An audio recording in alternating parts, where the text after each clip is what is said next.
Well, welcome to the very distinguished guests we have here with us today on the virtual dais, and to all of you joining us. I'm Cleo Pascal. I'm on the GCTC International Advisory Board, and I'm a non-resident senior fellow for the Indo-Pacific at the Foundation for Defense of Democracies. Although with the pandemic, we're all non-resident at the moment, I think.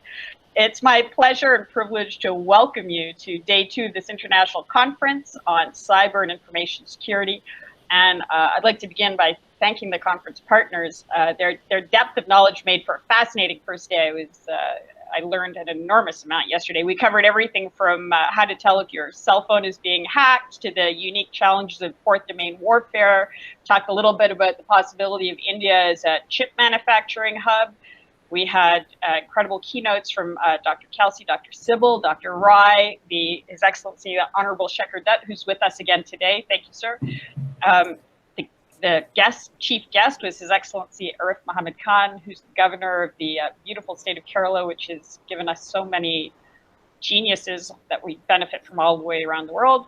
Dr. Chowdhury, Professor Jagdish Kumar from JNU, who's one of the partners. Dr. Haji, Dr. Bhatnagar, an unbelievable selection of people, and this is all before lunch. And then we had a couple of union ministers. We had Honorable Dr. Ajay Kumar, Indian Defense Secretary, and the Honorable Tarun Kapoor, who's the Secretary and Ministry of Petroleum and Natural Gas, and of course, Air Marshal Anil Chopra. It was an incredible day. We learned an enormous amount, and that is, again, thanks to our partners. This is convened by the Global Counterterrorism Council, along with JNU, Banaras Hindu University, the All India Council for Technical Education, the Indian Society for International Law, NHPC, the Cybersecurity Center for Excellence in Hyderabad. And today should be just as interesting. We're beginning with our keynote session featuring a selection of extraordinary experts from around the world who've been deeply involved in understanding the cyber threats that we're facing and also trying to put in place systems and structures to keep us safe. So the keynotes will be by Lieutenant General Dr. Rajesh Pant, who's the National Cybersecurity Coordinator at the Prime Minister's Office in India, somebody really on the front line. Ken Muir with LCM Security, who is named one of the top cybersecurity thought leaders of 2020. Marquis Cabrera, who's the founder and CEO of StatZero. Rand Waltzman from RAND. Dr. Charu Malhotra, who's with the Indian Institute of Public Administration, very difficult to get into university. Jayesh Ranjan, who's the Secretary for Information Technologies at the government of Telangana. And we're starting with FDD colleague, Rear Admiral Mark Montgomery, who's Senior Director of the Center on Cyber and Technology Innovation at FDD. Before that, he was Executive Director of the congressionally mandated Cyberspace Solarium Commission, where he continues as a senior advisor. He also served as Policy Director for the Senate Armed Services Committee under the leadership of Senator John McCain. He served for 32 years in the U.S. Navy. Thank you, sir, for your service. With assignments including Director of Operations at U.S. Pacific Command, Commander of Carrier Strike Group 5, and Deputy Director of Plans, Policy, and Strategy at U.S. European Command. And we've just learned he was also involved in several of the Malabar exercises, and so knows India quite well.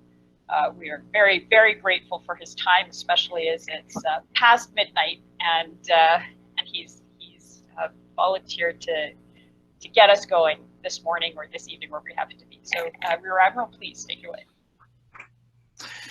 Hey, thank you very much, Cleo, and thank you to the Global Counterterrorism Council. I am happy to be here. I think the discussing cybersecurity policy with our key allies and partners is one of the most important things we can do as the kind of government representatives on cybersecurity policy that our commission's been for the last 2 years.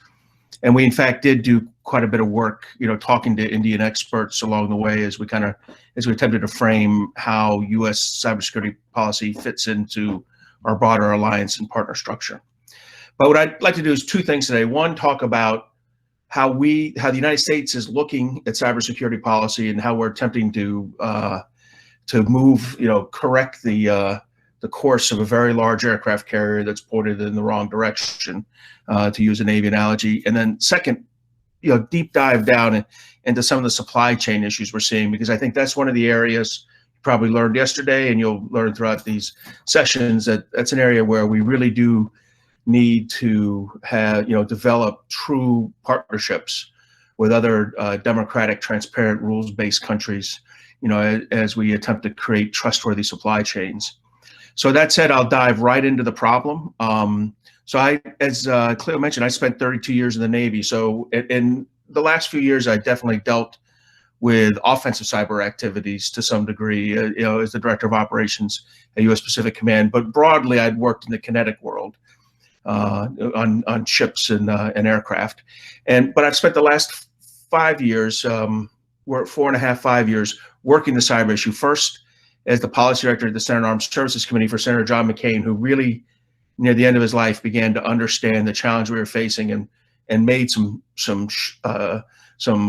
important decisions that have got us on the right track. And then second, after Senator McCain's passing, Senator King hired me, who was chairman of the Cyberspace Surveying Commission, to be the staff director and to kind of run the development of the overall report. This has been a highly successful commission. We've already created about 25 laws in the United States. That's a lot. 25 legislative provisions that are now laws affecting our departments and agencies. But I'll get into the details of that in a second. So when I worked for McCain in 2017 and 2018, he'd become extremely concerned with the failure of deterrence to work throughout the spectrum of cyberspace. And what he meant by that was, look, China or Russia or some other adversary was not using a cyber tool to take down our electrical power grid and damage our economy directly or create a military crisis. Their deterrence was working. But below the use of force, our adversaries had begun to aggressively use malicious cyber tools to gain advantage in the knowledge that the United States wouldn't respond. So despite the fact that we did use some things like criminal indictments, economic sanctions, even the development of robust offensive cyber military capabilities, the attacks against the U.S. continue to proliferate. You could see this in the Russian attacks, cyber-enabled information attacks on our election cycle in 2016. You could see it in the decades-long intellectual property theft that China executed against the United States from about 2000 to 2017. If you look at just that time frame, they stole another commission called the Intellectual Property Theft Commission, headed by Admiral Dennis Blair, assessed that China stole upwards of $1 trillion in unrealized GDP growth from the United States through that intellectual property theft. North Korea's attack on Sony, Iranian attacks on our banks, with DDoS attacks on our banks in 2012, 13, and 14. And then probably before SolarWinds, really the greatest espionage theft, Chinese attack on our Office of Personnel Management, where they stole 24 million records of military and civil officials, pretty much anyone who served in the military civil capacity. So all that showed, the bottom line to Senator McCain was the United States was struggling to punish or deter bad actors in cyberspace, because the perpetrators saw that while they're able to damage the United States or gain some benefit from the United States, they did so without triggering a significant retaliation or reaction by the United States. And so, they had used cyberspace, our adversaries, to subvert American power, American security, even to some degree, the American way of life and how we thought about things. And as you look forward, you didn't see things getting better. And here, I'm a nuclear engineer. I run nuclear reactors on aircraft carriers in a previous life. It's an engineering problem. The interconnectivity of our systems has been increasing exponentially. That's of great value to our country, to your country, to most democracies. That interconnectivity brings economic growth, technological development, improved quality of life to everyone, as you drive that interconnectivity. But it also creates a strategic dilemma, because as that increases exponentially, the availability of tools to an adversary has also increased exponentially. So you have these two risk factors: your interconnectivity, which creates a strategic dilemma, and your a risk, and the availability of increasingly complex malicious tools to state and non-state actors, so to include criminals, has been increasing exponentially. And of course, our investment in cyber defense has at best been linear and generally flat. So your true risk drivers are exponential, your risk mitigators flat. You're creating this large area of increasing risk that the adversary is exploiting. So, McCain definitely saw this getting worse. And then, and really, it was driving us to the idea that the United States and kind of like-minded countries had to create a cyber landscape that had a level of data security, resilience, and trustworthiness. And at that time and today, 2 years later, neither the U.S. government nor our private sector was equipped to provide that data security, that resilience, or that trustworthiness. And really complicating it, we have significant shortfalls in our technical expertise. In other words, our number of cybersecurity, our numbers in the cybersecurity workforce, where we're manned at about 65%, and that's in both the private sector and the federal government. We have 2 out of every 3 operators we need. And of course, I'll just tell you that manpower thing is significant because not only it means 3 things. First, each person, you can't get the job done. 2 out of 3, 2 people cannot do 3 people's jobs. Second, the 2 people are starting to get pretty pissed off. Your morale gets low because they're trying to do 3 people's jobs. And then third, they never get to go to training. So they're locked in at the training and certification, which in IT security is critical that you get back and refresh and get new certifications every few years. Well, you don't have time to do that if you're only at 2 or 3 in your manning. So this 65% manning is killing us in both the private sector and the public sector. And as I said, the availability of cyber attack tools to nefarious actors is increasing. You see it in the Microsoft Exchange hack that just occurred, where China burrowed in initially, but then what's coming in behind them, and in fact, the way we saw it, is criminal ransomware activity, exploiting the hole opened or revealed by the 4 0-day deficiencies identified by the Chinese and now being exploited by a number of criminal actors as well. So really the bottom line was the more digital connections people make and the more data we exchange, the more opportunities our adversaries have to kind of destroy private lives, disrupt critical infrastructure, and damage our economic and democratic institutions. And don't, as much as he cared about the national critical infrastructure, McCain was as worried about the integrity of our democratic institutions, particularly after the 2016 Russian hacks. So he sat back, it was his last 6 months of his life, and he said, look, he did 2 things. First, separately, he had me and another person develop new laws for offensive cyber operations, which we put in effect in 2018, that allowed the military to do much more what's called surveillance and reconnaissance, or offensive operations, and named 4 countries that we consider that the military has an immediate capability to respond to as a use of force permissions, and that was Russia, China, North Korea, and Iran, and then some specific things that would trip that, what we call AUMF in our country, although we don't use that term easily.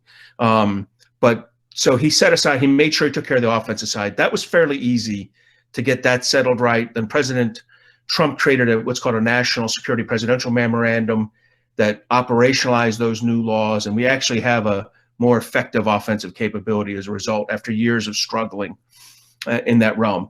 But the second thing McCain did is he said, look, in the National Defense Authorization Act, he said, I'm going to create a commission. He didn't like commissions because it kind of meant Congress had failed to solve the problem and the executive branch had failed.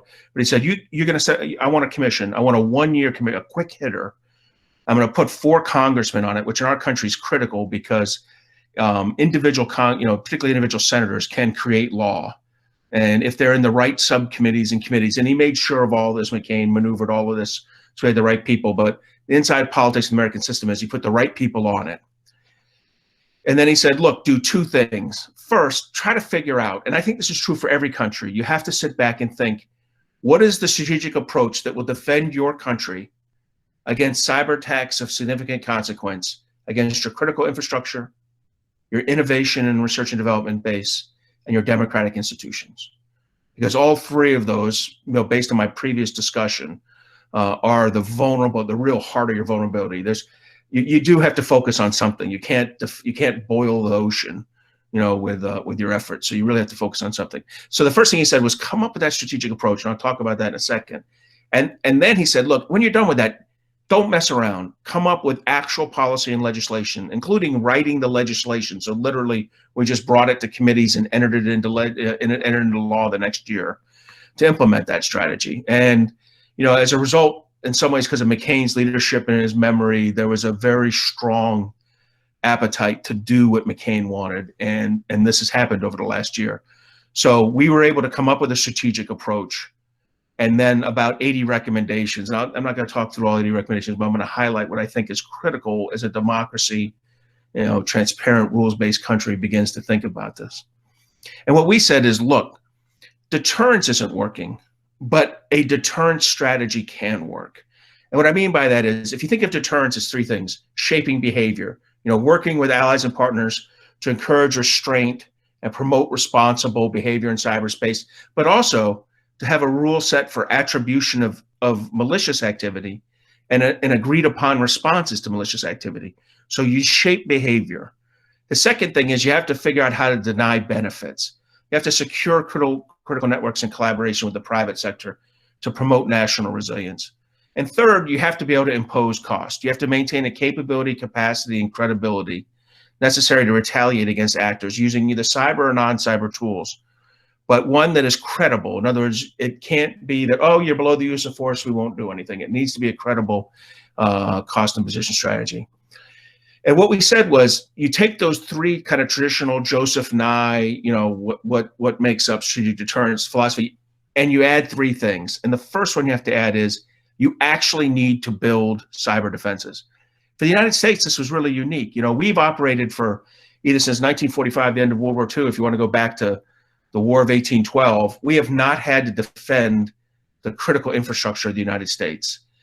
Tanks, planes, ships, missiles, submarines didn't impact us. I'm not talking about nuclear weapons here for a second, but in the conventional world, we had 5,000 miles of the Atlantic, 8,000 miles of the Pacific, great neighbors in Canada and Mexico. We didn't have to defend our critical infrastructure. Cyber completely removed that geographic limitation or geographic advantage and brought it in on us. And now we actually have to defend our critical infrastructure, our electrical power grids, our financial services, our water systems, our transportation grids, our seaports, our healthcare systems, our pipelines.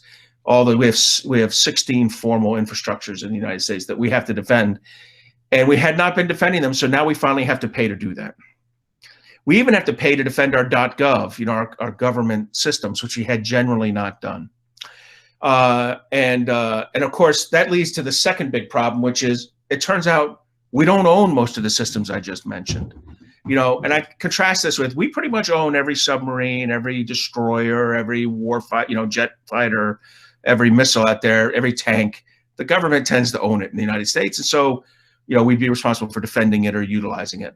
But when it comes to our national critical infrastructure, 85% of it is owned and operated by the private sector. When it comes to our democratic institutions, our election system, like many in the world, is run at the state and local levels. So all these things aren't owned and operated by us. And it's a very, that's a very challenging thing. And you'll hear me talk about that a little bit, that became a complex issue for us as a democracy. And the third big thing is that we actually have to clearly articulate with a declaratory strategy and clear signaling our commitment to defending forward. And what I mean by that in the cyber world is, when we see you doing inappropriate cyber activity, we will push in, and using a mix of economic tools like sanctions, law enforcement tools like indictments, diplomatic tools, and then most importantly, military tools, both cyber and non-cyber. We will push back at you even when you're operating below what you consider the traditional use of force. That kind of defend forward it's hard for democracy. Operating in the gray zone is hard for democracies. It's not hard for autocracies. You see this on your northern borders. It is hard for democracy to operate in the gray zone. If you think about Russia's operations in Crimea and how slow Western Europe and NATO was to respond to it, if you think about Chinese island building campaigns out of non-island rocks and maritime objects in the South China Sea. The democracies are very slow to come up with coherent responses to gray zone activity, and the same thing's true in cyber. So what we said is you have to come up with this, and part of that was that offensive language I talked about earlier that we'd passed, and the concurrent National Security Presidential Memorandum 13, which President Trump signed and which we're hoping President Biden will continue to adhere to. But it's also the implementation of it. You can't just have law authorities to do things and processes for doing them if you don't actually run the operation so your adversary sees it. So, from my perspective, that commitment to, we call it defending forward through all the tools of government that we can find, but with a commitment to using cyber tools as necessary. And look, when we're doing what we call persistent engagement, that's when you're using the cyber tools forward. We're going into adversary systems, studying who they're targeting, studying what kind of tools they're using, sometimes putting sand or friction in their infrastructure if we think they're doing things. Personally, my response to SolarWinds would be to do that third one. That was an aggressive espionage attack. It was too aggressive. So, I mean, we're not going to go, put a Tomahawk missile into SVR headquarters. That's not realistic. But what we can do is damage or destroy or degrade the cyber infrastructure utilized by SVR advanced persistent threat teams. And but that's how you conduct persistent engagement. I mean, the final tool in it is you could destroy something, as I mentioned, but putting friction in things, making them harder to use, studying their target sets, studying their tools, informing your own defenses with that's what persistent engagement is about. And that's the cyber portion of that defend forward I talked about. So if you do those three things, build a better defense, build a better public-private collaboration with your private sector.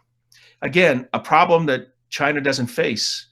When the Chinese Communist Party says to do something, industry tries to do something in their country. There's not a healthy, vigorous debate about the appropriateness of the government's decision making. But in democracies, the government just can't order business, can't order industry to do, to spend itself into default. So that was our strategic approach. And then we said, look, to accomplish this, we're going to have to do some significant things. The first is we needed to reform our government structure. While cyberspace has transformed the American economy, it's transformed our society, the government has not kept up. So we came up with a series of a series of rule sets, created new positions, strategic leaders, people who are answerable to the president and to Congress to get things done. The second is we recognized we needed to strengthen our norms and non-military tools. We were doing very poorly in working with our allies and partners at international standards and norms organizations. As a result, a Chinese view of how digital privacy and how cyber sovereignty should be approached was a Chinese-Russian view is being adopted in a lot of forum. And so the United States needs to get more involved with its allies and partners to insist on transparent, rules-based systems that don't just advantage Chinese national champions or deprive the right, that don't impact privacy and individual rights, to the benefit of the sovereign nation. So that was the second, reforming government structure, strengthening our norms, military tools. The third was promoting that national resilience. And here we absolutely have to do a significant amount of planning about how we respond to and recover from an attack. Look, any individual plan is not worth anything, but the planning effort to do it is worth everything. So we have to sit down with our private sector and our state and local governments. And this is what's so complex. I think it's the same in India. I think it's the same throughout much of the developed democratic world, which is that you have, government, multiple levels of government, multiple levels of integration with the private sector. To be resilient, you have to have thought about things, planned for them, exercised them, rewritten your plans, re-exercised it. That's how you build resilience. And that collaboration with the private sector is a key element in forming informing our work. And again, we needed to do a lot of structural changes inside the government. And finally, we felt we actually had to, without boiling the ocean, raise the overall cyber ecosystem security. Whether you're talking about personal hygiene, cyber hygiene, which seems easy, but it is amazing what a small percentage of Americans use multi-factor authentication, use complex passwords, don't answer emails from Nigerian princes asking for money. It's just, you have to practice that cyber hygiene. Alongside that personal cyber hygiene, there's a business cyber hygiene. And again, it was amazing to us the high percentage of companies in our Fortune 500 or Russell 2000, the medium-sized businesses, how few of those 2,500 companies were following all the steps of business cyber hygiene. What type of DMARC email, what type of DNS they used, how they did enterprise registration, things like that. That business cyber hygiene has to be closely modeled. So we passed, we're passing laws to drive industry to a higher level of security in the cyber ecosystem. So those are the kind of functions we looked at. The final thing that struck us, and I'll try to wrap this in about five minutes or so we can take some questions, is we looked at the supply chain. This was ahead of SolarWinds, so it was good to have this white paper with all our recommendations out, because as the government starts to deal with it, the National Security Council, they've taken our white paper and begun to mirror it into executive orders and legislation. But we had been asked by a couple senators, hey, take a specific look on what steps are necessary to reduce our critical dependencies on untrusted information and communications technology, or ICT. And to put it bluntly, in the context of our supply chains and ICT, we came to the conclusion the United States had a China problem. I'll add to that, we have a Russia problem. But specifically with China, over the past 2 decades, China has mobilized its state-owned and state-influenced companies to grab a dominant position in markets for several emerging technologies, including the market for telecom equipment like 5G. And look, this isn't an accident. It's the use of a concerted strategic effort of legal and illegal means by the Chinese government to capture those markets. It's a mix of government-led industrial policy. You can determine whether that's legal or illegal under the WTO, but definitely unfair and deceptive trade practices and how they do joint ventures with companies and how they grab the intellectual property of companies in their country. And really, I would call it state-led intellectual property theft, the manipulation of international standards and trade bodies, which I mentioned earlier, and a growing network of influence built on the back of diplomatic and trade negotiations. And then finally, in a very legal sense, an appropriate sense, a significant investment in research and development. But when you bring all those things together, as a result of this, the critical strategic competition between China and the US and its friends and allies, if you look at us collectively, is taking place in an international system of commerce that, due to this Chinese state intervention, is neither free nor fair. And it's hampering the ability of America and partner countries, our companies, to compete for global market share. So we've taken a hard look, and the U.S. had no strategic approach to this at all. China had, Made in China 2025, the civil military fusion, China Standards 2035. They had a whole collection of strategic thought about this. But the United States particularly, and many of our allies as well, including the European Union, lacked an overarching vision for how to compete with China on this front. So that said, we came up with a strategic approach about what we needed to do with our allies and partners. And one of the big discriminators, I think, between the Trump and Biden administration will be, I think, the Biden administration's stronger default position to rely on allies and partners, which I agree with, because the United States, if we wanted to solve this with just American supply chains in both IT, hardware, and software, it would take us decades. But working with key allies and partners, and in this I include, several of our NATO countries, particularly the UK and France, some Scandinavian countries, Asian allies and partners like India, Taiwan, Korea, Japan, with a grouping Australia and Canada as well. With that group of countries, we can create a level playing field and a trusted supply chain in a reasonably short time period of 3 to 5 years. But without our allies and partners, as I said, decades. And some issues like rare earth elements, I think we would never solve, because in the end, we'll never process those in an American mine. We may mine those in the United States, but I think processing is going to be very difficult without some real breakthrough technologies. They could happen, but they're not going to happen in 3 to 5 years. So we came up with a strategic approach for how you do this, and we're starting to see those come out in the executive orders of the administration. So, and finally, what I'd say coming out of the commission is that not only did we pass quite a few laws to implement what I said, but we're reattacking those issues this year, and we're adding 1 or 2 more. And the 2 that we're adding, I think, are of insight. One is about how we deal with disinformation in the U.S. ecosystem.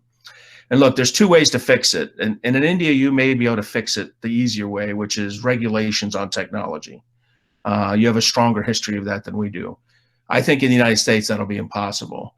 And this became, if you remember, President Trump near the very end was trying to change something called Section 230 and how our federal and how we regulate some of these social media companies. I think it's going to be highly unlikely that we solve this technologically between our 2 political parties.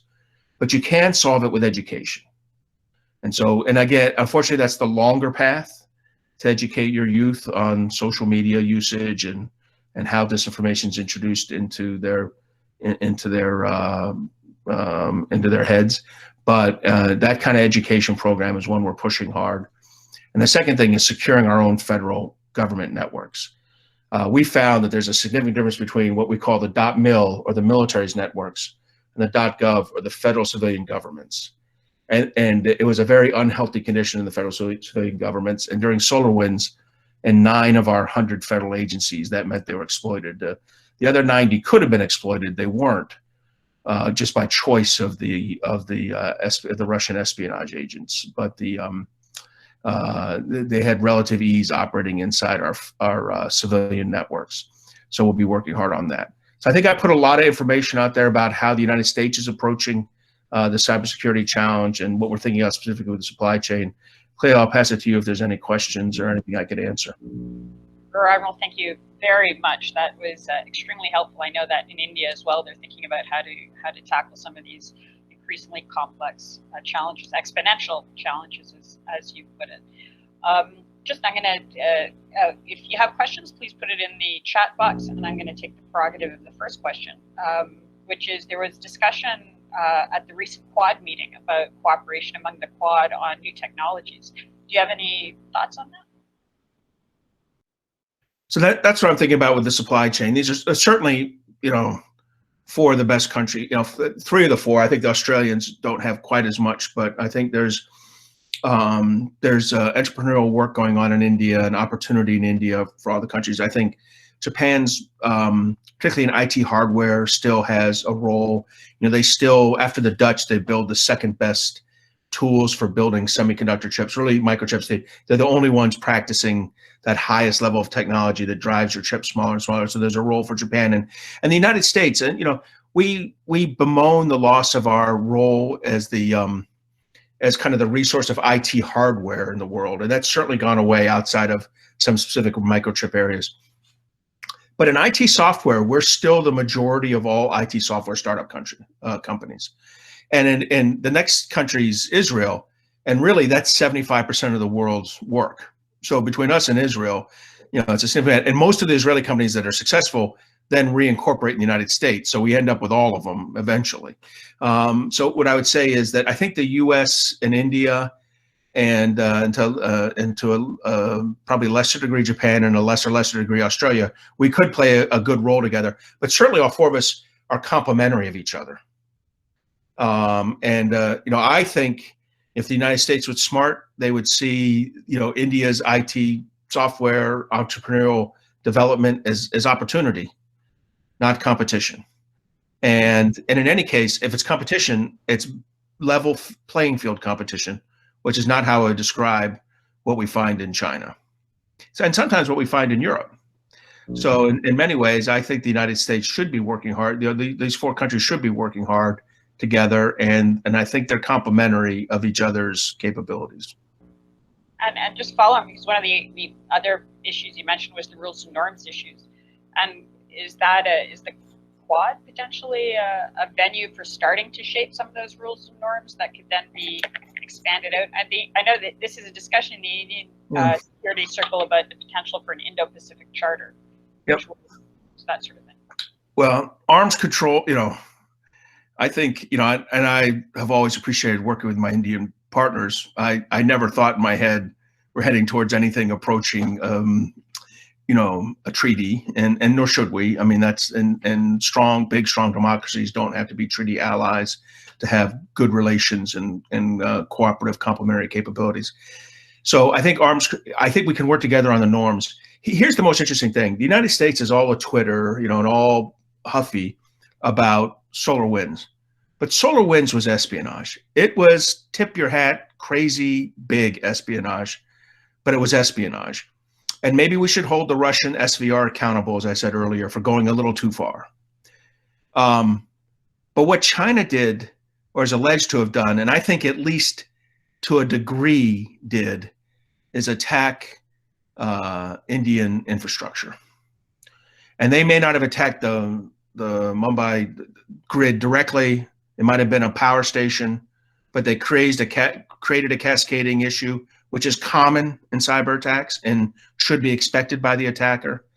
And if any of it's true, to me, that is the most shocking cyber event since NotPetya, and is more shocking than NotPetya because it was executed, if it's true, by a nuclear-armed country against another nuclear-armed country, in which it's in an ongoing escalatory crisis. And that, China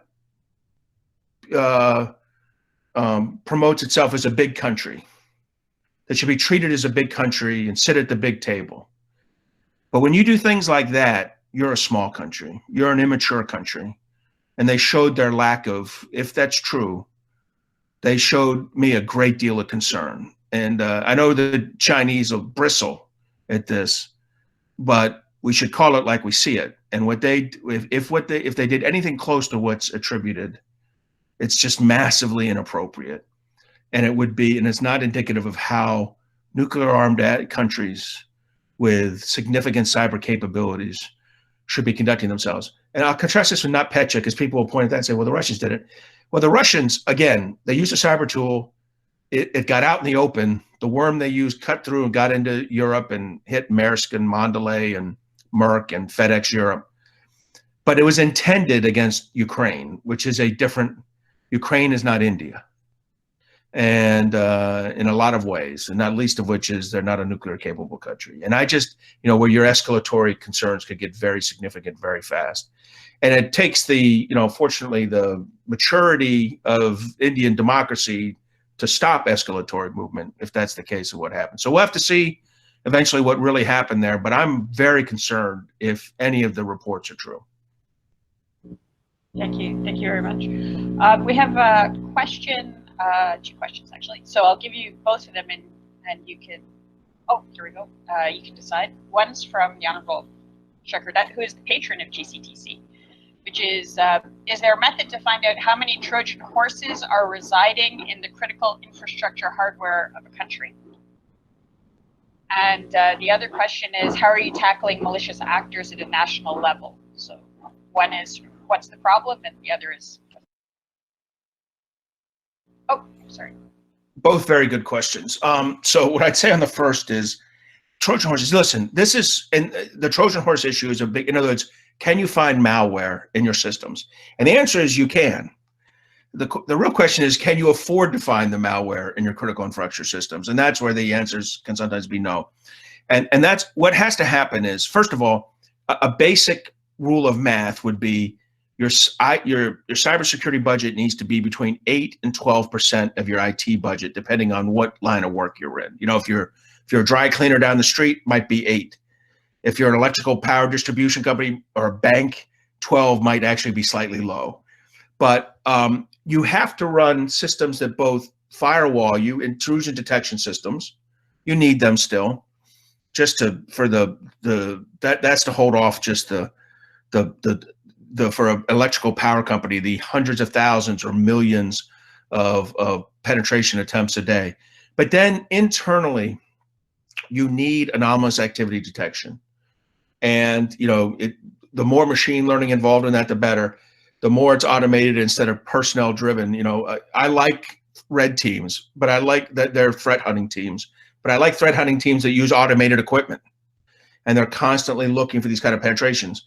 This is expensive, though. In the United States, you can hire a company like FireEye or somebody to do this, but it will cost you, depending on the size of your company, hundreds of thousands of dollars. And if you're a very big piece of infrastructure, probably millions of dollars to really run this properly per year. I would remind you that some of our banks in America, there's a bank that claims to spend almost $800 million a year on cybersecurity. So you can get into big money very quickly. Now, banks really have tough cybersecurity, and it's not about China or Russia. It is a little about North Korea, because North Korea is basically, a criminal gang masquerading as a nation state. But it's really about criminals, and the criminals have been trying to hit the banks for decades. But so the answer is you can. The question is, will you? Do you have the willpower to spend the money to do it? And the answer might be, for some of our electrical power grid, it might be the electrical power grid that supports our largest industries and our military movement systems and our certain critical infrastructures, and then some rural electrical power grids, maybe not. I mean, they're tough. You have to prioritize things when there's resources involved. And the second is, actions against malicious actors. I think what you have to, I put them two different ways. Espionage is one thing. The installation of malware for future malicious use, and we've come across nation states doing that. I think several things have to happen. One, you have to remove it, but two, you have to go back and inflict some sort of cost on the unit that did that, to say that is unacceptable. And if it continues and escalates, then you have to escalate your rhetoric, and eventually you have to meet your declaratory policy and signal and do something really serious. Now, nation states, especially nuclear armed ones, have to be very careful as they enter that kind of escalation. But so far, I have not. The cases of that between near-peer adversaries has been extremely limited. Thank you very much. And I'd just like to flag up to people who are here that Rear Admiral has written a very interesting piece in Lawfare blog about this new position of the National Cyber Director for the U.S., which explains a little bit about how the U.S. has done this administrative element of it. And I wonder if you could tell us a little bit about why that role was created and what's important about it. So, and I think some of this will apply to, India runs an effective government bureaucracy, much like the United States. We have 100 federal agencies. I suspect India might trump us in that, but I'll just say for a moment, let's assume you have about 100. It is very hard to ensure that the president's strategic policy, like I prioritize cybersecurity here, it's very hard to ensure that happens, because the Department of Agriculture in our country doesn't sit around and say, our number 1, 2, or 3 priority is cybersecurity. It's number 33. And the Department of Transportation is number 22. And the Department of, the Environmental Protection Agency that looks at our water security says it's number 47. Very few people, when it's budget time, say cybersecurity is number 1, 2, or 3. So we need a leader to say, look, we're only as strong as our weakest link. We all need to spend more on cybersecurity. We maybe don't have to spend as much as our Department of Defense, because just the amount of attack they're under and what they're protecting, but we have to spend more. So first, we need someone to lead our agencies. And, we don't have a cabinet secretary system. So without that, we felt the National Cyber Director would be critical. The second is we need someone to work with the private sector companies. I mean, the CEOs of the Fortune 500 can't be calling the president when they're not happy with how we're working with them in defeating a threat. And so we felt that this person would both work with the federal agencies in their own defense, but in also how they build that public-private partnership. And then finally, this person would work with allies and partners, kind of be the front person.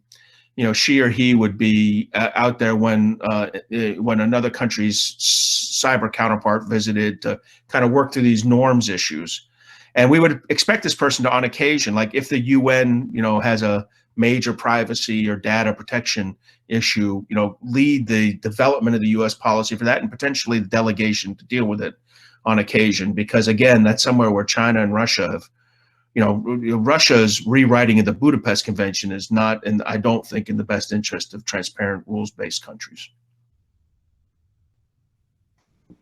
Thank you very much. We are incredibly grateful that you stayed up late. It's past midnight where the Rear Admiral is, and I think it shows his commitment to not only keeping his own country safe, but building the sort of partnerships we're all going to need. I'm Canadian, so I'm the last one that attacked your infrastructure. I apologize for that.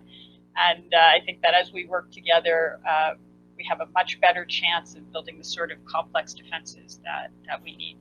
And I hope that this conversation continues. So thank you very much, Admiral Montgomery. We're very grateful, and I would encourage you all to go. If you go to the FDD website, you can take a look at some of his writings on this. That may be helpful in an Indian context for learning a little bit more about how administratively you can handle some of these complexities.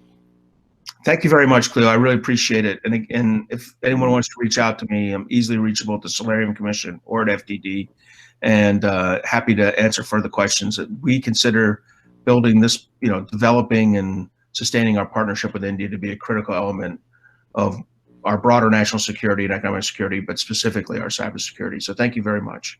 Thank you. Good night.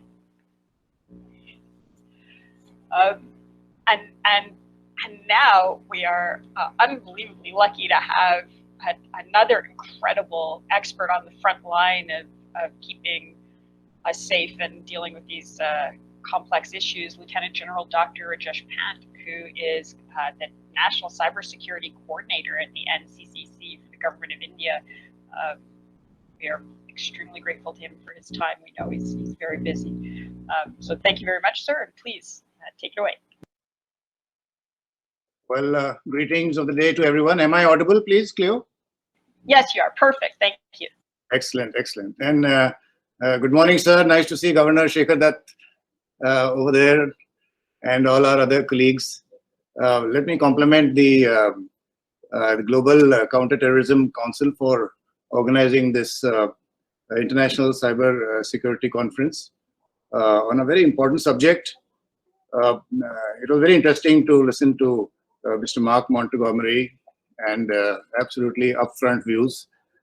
As far as India is concerned, some of you may recall that on 15th of August, in our Independence Day last year, when our Prime Minister, Shri Modi, spoke from the ramparts of the Red Fort, for the first time probably in the history of modern India, he uttered the importance of cybersecurity and its impact on society, on economics, and how we're going to come out with a new strategy very soon. Similarly, I find that in the Biden administration, also in the White House, they've now elevated the level of cybersecurity and appointed a very distinguished person, Anne Neuberger. Some of you may be knowing her, who's also been given the responsibility of the solar wind investigation, but she's been elevated to a higher post in the White House compared to what was being discussed earlier. So that's a good sign. It's what Mark was saying, something about leadership and involving the right people. Now, let me just expand a bit on some of the reasons why India is one of the top 3 cyber attack nations in the world. And US, of course, is also amongst the top attack countries in the world. And there are 5 or 6 very clear reasons which everyone faces, right? I keep saying cybersecurity is not only a team sport, it is an international team sport. And one of the first reasons why people are getting away with cybercrime is the lack of attribution.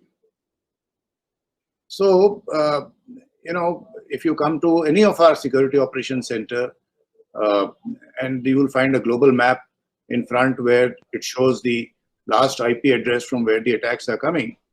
For example, you will find that 40% of the so-called attacks are coming from US soil. which we know is not the actual case, because the perpetrators they come in 4 or 5 hops.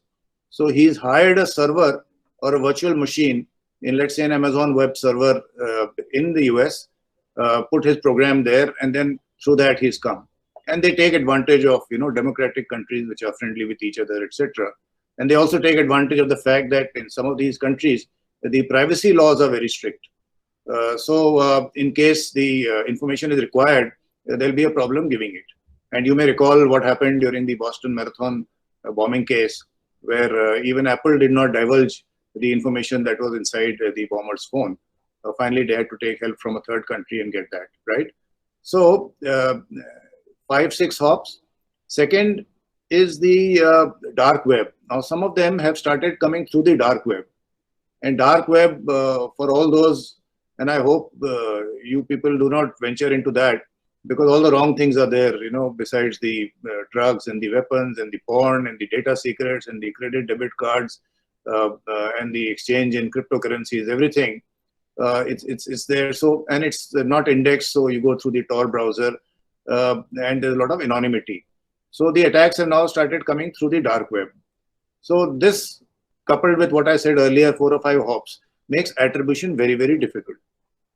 And what is normally done is what is called as the DNA analysis for the APTs, the Advanced Persistent Threat, which also Mark was alluding to, that in case we really want to attribute it to, let's say, a threat actor or a nation state, then there is a classification given. Some people have given numbers to it. Some people have given names of metals to it. Some people have given names of animals to it, panda, bear, etc. So based on that, the classification is made, and it is suspected, I would say, that the attacks are coming from there. So that is at best, the attribution that is possible. And of course, when it becomes really serious, then you combine it with some political aspects also, and then maybe an official attribution is given, which is very rare. Of course, it's happened recently. In the case of US, they've indicted some Chinese. In the case of UK also, they've named some Russians, etc. So it is done few and far between. So this is what actually emboldens the attackers. The second aspect why cybercrime is increasing is because of the lack of cooperation at the international level. And I see it, from the United Nations group of government experts, which is presently in progress, and we are a member of that. And we find that, there are 2 clear lines of discussion that take place. One, of course, which is supported by the West and the US views, and the others, which is, the Russia and the China views, basically because of the control of the internet and the influence the US has over the ICANN and the IETF, etc., and the root servers. So the Chinese, as you're aware, have now applied for what is called the new IP, the new Internet Protocol, to the ITU. And they've also come out with what is called as the GIDS, the Global Information Data Security sort of regime. So they are now trying to go towards what has been referred to as the Splinter Network. So this again is being taken advantage of by all these mafia groups and everyone, because they know that these countries will not cooperate with each other. So they're getting away with it. And I was in the Singapore Cyber Week a few weeks back, where a statement was made that just last year, the total loss due to cybercrime was $6 trillion US. So that's the scale we are talking of. It's twice India's economy. So this is the second major reason. The third is, the lack of cyber hygiene. Despite our education and awareness campaigns, every day, the scale of reports that I get sitting here, right from, poor, when I say poor means I would say even some widows and pensioners, people who are easily targeted, losing money because of wishing frauds and phishing frauds. And someone said the other day that he just scanned a QR code and his money went from the bank. So, this is getting so sophisticated. And this is at the lower level, up to the, the banks getting hit, etc. So the need for cybersecurity awareness, and as Mark was saying, the SMEs find it difficult to even spend 10% of their IT budget, the smaller companies. So now, of course, there are managed services and cloud service providers which provide you security at a this thing. Then, the lack of skilled manpower for protection. This is also one of the problems that, I can share with you in India's policy of 2013. We had actually planned to train about 500,000 people by 2018 on cyber skills. But it's sad to say that we have not reached that figure. We are much below that figure. So, we have to focus on this. There are some actions that are to take place before a cyber incident takes place, some during the incident and some after the incident. So the ones before the action are the important ones if you want to prevent it. And that includes your education and awareness, that includes the cyber audit, that includes the exercises and the red team, etc. that he was talking of. And then during the incident, how do you carry out the incident response? Do you have the cyber crisis management plans, etc. And practiced and ready? And then post-incident, the digital forensics, etc. Where again, there is an issue, because I find that while technologically people have advanced a lot in the digital forensics domain, but the judicial system has not caught up. So the chain of custody, trying to prove that this is exactly how it was when the crime was committed, till the time it is presented by the expert to the judge, there are a lot of voids, and there also people take advantage. And when I see the figures, I find that the number of prosecution cases that take place in cybercrime is again abysmally low. So this is again a problem area. And then of course the pandemic has further worsened the situation, forced us to work from home, increased our online transactions, etc. And the cyber security architecture of the enterprises that we had planned has gone for a 6, because the enterprises had catered for the fact that there are going to be all their workers sitting inside a nice firewall with your intrusion detection system, protection system, behavioral analytics, and everything, and would be working inside the premises. But with this work from home, now the distributed architecture has totally created a new sort of a cybersecurity architecture. So what has become important now is what is called as the zero trust architecture. That means you don't trust anyone. You lay a lot of stress on identity and access management. So all those multi-factor authentication aspects, and the fact that what is the platform you're using, what are the applications you are using, are you spending that much time on the application that you're supposed to, and of course your entire home Wi-Fi system, the ISP, the internet service provider, how safe is he? If you're using a VPN, what is the security of that? If you're coming through the cloud, what is the security of that? So the entire cybersecurity architecture has changed. So these are the major factors that have contributed to the rise of cybercrime. And since we are talking of cyber terrorism, let me also remind you that when that Christchurch attack took place on 15th of March 2019 by this deranged person in New Zealand, and he streamed it live on Facebook. 2 months after that, we had a conference in Paris, the Paris Christchurch call for action. And you'll be surprised, in the first meeting, only 25 countries signed that. 25 out of almost 190 countries in the United Nations felt that what he did was wrong, right? So this is the sort of reality that we have to face. Of course, subsequently, some more countries signed in. So again, I'm saying that this is being taken off, advantage of by the criminals and the attackers. So coming close to India, what have we done? We've done a lot of major actions at a national level. Earlier, a few years back, we had only one major organization called the Computer Emergency Response Team, CERT-IN. But then we created my office to coordinate various actions in different ministries, the National Cyber Security Coordinator's Office.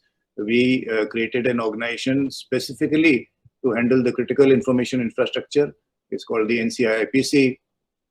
For the threat prediction, we created a National Cyber Coordination Center, NCCC, which keeps checking as to if the number of packets is going up in any particular IP address and forecasting DDoS attacks, etc. Then we have created an organization to handle cybercrime. And I must say that in the last 1 year, full compliments to the Ministry of Home Affairs, that what is called as the I4C, the Indian Cybercrime Coordination Center. They have done a lot of good work. They've got 7 verticals in which they work. First is called the National Cybercrime Threat Analytics Unit, which produces the cybercrime threat reports and analytics. Then we have the National Cybercrime Reporting Portal, NCRP, which is actually in cybercrime.gov.in, where you report all the incidents, etc. Then we have a platform for the joint cybercrime investigation team between center, states, etc. Because state being a law and order subject, a lot of coordination is required. Then we have created a national cybercrime forensics lab. An entire ecosystem has been created at a central level, at a regional level. Then, of course, there's a training center, an ecosystem management unit, and a national cybercrime research and innovation center. So cybercrime is being given a lot of focus in our country, and we formalized a lot of these institutions and spent about 420 crores on this I4C project. Then for cyber diplomacy, we've also created something in our Ministry of External Affairs. A cyber diplomacy division has been created. For the information security education and awareness, a huge program has been launched called ISA by the Ministry of Electronics and IT. And more importantly, the states and the sectors are now being addressed. So instead of everything at the national level, we are now creating the state security operation centers, because they have their own state data centers and the state wide area networks, and the sectors. So the power and the finance, or something like the FinCert, etc. So in the sectoral CSIRTs, cybersecurity incident response teams are coming up, as well as the security operations center. And we are laying a lot of stress on the CISOs, the chief information security officers, and how they should be qualified, etc. So a lot of things are happening. There's a quote in my office that every day is a D-Day in cyber war, and it's a marathon without a finish line. You all know all those quotes, but I think I'll take a pause here, and I once again thank the organizers for giving me this honor, and I wish the event all success. Thank you very much. Jai Hind. Yeah, thank you very much, sir. That was great, and gives an idea of just how much this government has been working to try to gain some control over this extremely complex challenge. As you said, it goes from the widow to the state, and back in. It's extremely difficult to handle, and can destroy a family and can destroy a nation if you don't get it right. So it's a huge responsibility you have. I have one question here from Brigadier Ghosh on the side. Sir, is there a move globally to upgrade the existing MLAT system? Also, what is the status of India's position on the Budapest Convention? I'm sorry, your speech is not very clear. Should I read the? Yes, please. If you can't hear me, yes, please. Let me just see. I heard the last part about the Budapest Convention. So by the time I read that, as far as the Budapest Convention is concerned, you're aware it started off with the European Council as its members. And our stated position is that India always supports a multi-stakeholder, United Nations-led sort of an initiative, right? So when we saw this was only a European Council-led initiative, and I'm talking of some years back, because now things have changed, I'll come to that. But some years back, we felt it was a regional initiative, and we may not get a place at the high table to make any amendments that we wanted. The second major aspect is that in India, we have still not got our personal data protection bill in place, like the GDPR in the US, right? So again, there were a lot of discussion that we may be asked to give data, but we may not have the jurisdiction on how to prevent the data going out, etc. So now, of course, two new protocols, 30 and 31, have been brought out in the Budapest Convention. The membership has gone to 60 plus members, including the US. So, what we are finding is that possibly in the United Nations, the UNGG 11 norms, etc., is still taking some time. So now that there is a slight shift, I can tell you, at the national level about joining the Budapest Convention. But as I said, we are waiting for our, Data Protection Act to be in place. And I think the ministries will take a call on that after that. Thank you. Can you hear me now? Okay. Oh, sorry. There's somebody called Man in the Middle. Oh, there you go. If you can keep yourself mute, otherwise I echo back. Thank you. Oh, sorry, can you mute yourself, sir? Thank you. So the first part of that question was, is there a move globally to upgrade existing MLAT system? Oh, so the Mutual Legal Assistance Treaty, or the MLAT, that he's asking, is apparently taking a lot of time. Unfortunately, it has not been successful. That will be the short answer. So we've tried the MLAT, we've tried the letter of rogatory. Frankly, what I do find working is a bilateral sort of a relationship. So, and we have MOUs with a large number of countries. And I find that when we want to share some information and get some information, so that is the angle that works. But unfortunately, the MLAT has not been successful. I do not, frankly, I'm not sure whether somebody is working on improving it or not. Thank you. Next question is from Sadhu Srinivas, which is, how do we refrain cyber attacks from the dark web? What measures are India taking up? Yeah, so in fact, why only attacks? I keep asking my friends as to why are we accepting the dark web? We know that there are wrong things going on there. So why don't we block all the access to that at a national level? And I get some very peculiar answers at times that, it's something like privacy versus security, that there are some benign people in some geographies whom you do not want to be traced. So that is why, some of these networks are in place. But the network is being taken advantage of by the other actors, right? So how to prevent the cyber attacks?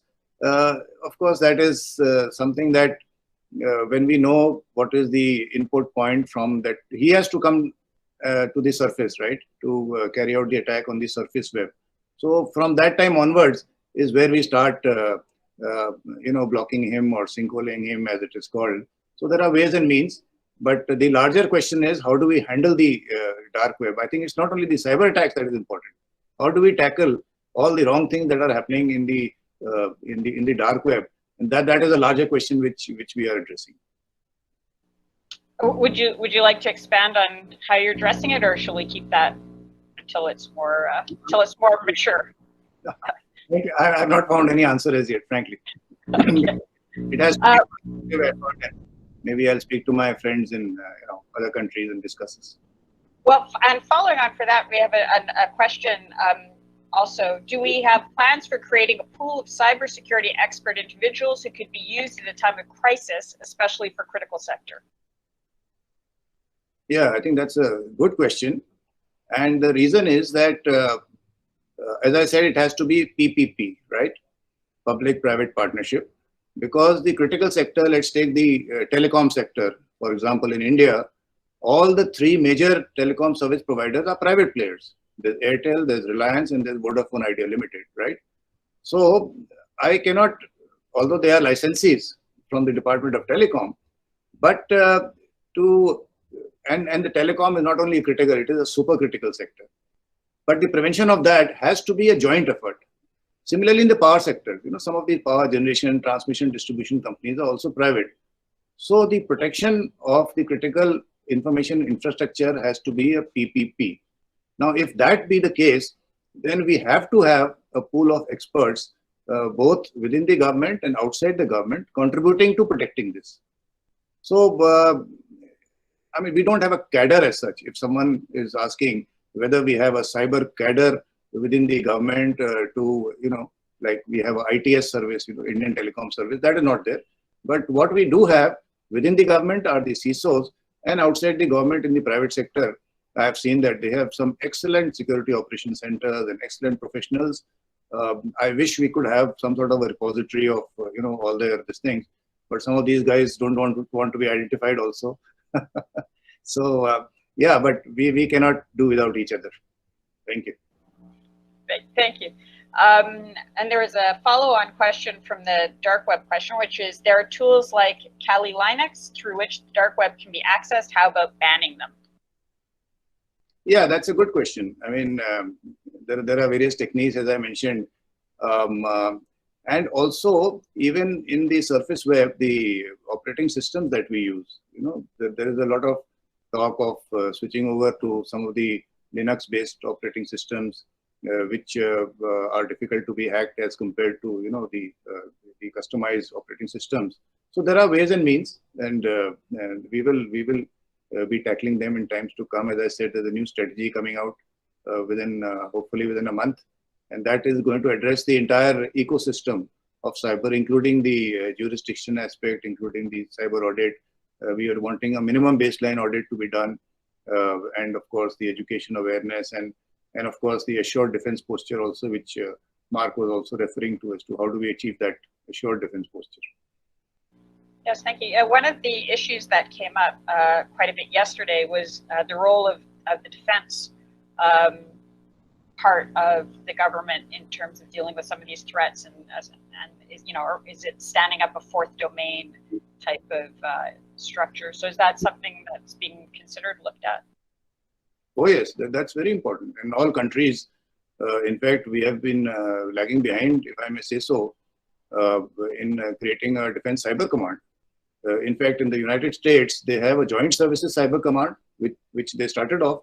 And now each of their individual service, the Army, Navy, Air Force, Coast Guard, Marines, etc., they've also created their own cyber command.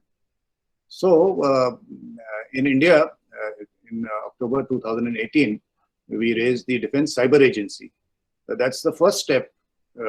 I hope it is the first step, and this cyber command comes up at the earliest. I keep saying that it's a very important aspect of protecting and ensuring the assured defense posture that I spoke of. It's an inter-services organization, and it is led by one of our admirals, because when we raised the Defense Cyber Command, we also created the Special Forces Command as well as the Space Command. So the Special Forces Command is led by the Army General, the Space Command by the Air Force Air Marshal, and the Cyber Command by the Naval Admiral. So these establishments have come up, and there is, this has to be strengthened in times to come, and you will hear about it. Thank you. And one of the issues you mentioned with the attacks was this issue of attribution, and I'm just wondering if is it helpful for example, Rear Admiral Montgomery was a little bit cautious about wanting to talk about the Mumbai attack, and I think that's probably signaling coming out of India. But is it helpful for allies and partners and friends to back up attribution so that there can be some sort of combined response? You see, it helps to get the information from the allies, because as I said, there are international agencies who are also, in fact, the agencies that provide the threat, the security protection, they are the ones who have access to the logs. So while a lot of reports may come, like the Recorded Futures report, etc., they're all very helpful, and we must thank them. But at the end of the day, the final report will come from that particular agency once we see the logs. And in the logs, once we know the indicators of compromise, and we find that there in the logs, and then in case, in some incidents we find what is the data that they've been able to exfiltrate, etc., then to me, that would be the ultimate truth. But I would thank the agencies who are warning us and contributing to us, but the final attribution will only come once I get the report from the Mumbai power industry, which is yet to come. And in the future, once an attribution is made, maybe not in this case, but in another case, would you like to see some sort of coordinated response? Should there be sort of more of a coordinated body for dealing with some of the pushback, whether it's economic sanctions or whatever? Is there a role for that sort of an organization? I think that's stretching it a bit too far. I've spoken to my friends in the UK also, and in the US also. As I said, the attribution is 50% technical and 50% political, right? So it's a combination of both these aspects. If you really, if you name a country, I'm talking of the naming and shaming part, right? So it is done, again, I'm saying it is done very rarely. The US has done it twice recently. The UK has also done it, I think, in the last 5 years, two times. So it's a very serious sort of action that is taken. But yeah, I mean, if there is an alliance and if both have proofs, then definitely they can join hands and say that, yes, we also had the same thing, then it can be worked out. Yeah, I guess the question is really, does this come, are we heading towards a world where, you need the equivalent of a NATO Article 5, where if you attack one country, then the group of countries that have come together should defend it somehow? So as far as India is concerned, you're aware of our non-aligned, but we have strategic partnerships with the various partners.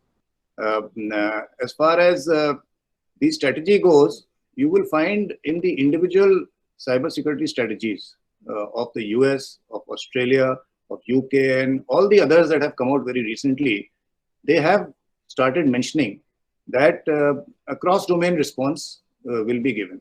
So, the deter part, the defend and deter. In the deter part, all these countries, I find, have written in their strategy that if it crosses a certain threshold, then they have the right for a response, which may also be a cross-domain response. So that is part of the national strategies. I have not found this in any sort of consortiums, like you mentioned, the NATO part. In that, I have so far not found it, that a number of countries have aligned together and said that in case there's an attack in one, then all will respond or something like that. But I have seen it that this is part of their strategy. Thank you. It's just that the threats are increasing to such a degree. Some sort of partnership or response is probably going to be necessary. We have a couple of questions down the side. I'll read both of them. Is my audible? Is it okay? Yeah. Okay. So it's how much money is being spent in securing the government of India's sites and information in the last few years? That's one. The other is, apart from CERT-In informed that several organizations established to protect India's cybersecurity policies, like National Cyber Forensic Laboratory, how are these organizations finding professionals? Yeah, so as far as the financial part is concerned, there is some direct expenditure, there is indirect expenditure, there is some expenditure on research and development, etc. So, and since a large number of ministries are involved, we don't, in my office, we don't take a stock from every ministry, how much have you spent on cybersecurity. But having said that, let me just say that in the British, for example, National Cybersecurity Strategy, the last line says that 1.67 billion pounds sterling will be spent over the next 5 years in the implementation of this strategy. There's a similar figure in the Australian cybersecurity strategy. So in all the new strategies that are coming out, I find that the financial angle is being given because without that, you may have a wish list that this is what you want to do, but unless it is backed up by finances, then it remains a wish list. And in our new strategy that we have planned, we have also given a figure based on some estimates as to what is the financial funding that will be required for whatever we have in mind. But we don't, as I said in this office, take a stock of how much each ministry has spent. But I go along with Mark as far as the private sector is concerned. I've also been saying that 10% of your IT budget is what you should definitely spend on the cybersecurity. I mean, that's a back of the envelope sort of a figure.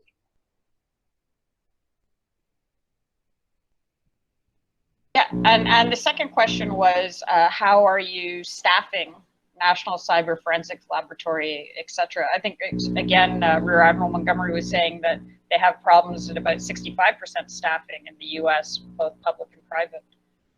wondering if the situation perhaps is easier or better in India.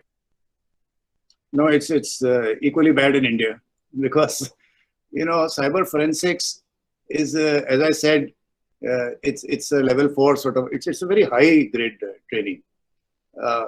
And in 90% of the cyber crimes that are taking place, it is related to forensics of a mobile phone, right? And mobile phone forensics is so difficult because with every version, by the time you learn to understand one version and, you know, try to take out data, you find that the version have changed and the security features have changed. And it's very difficult to trace things, etc.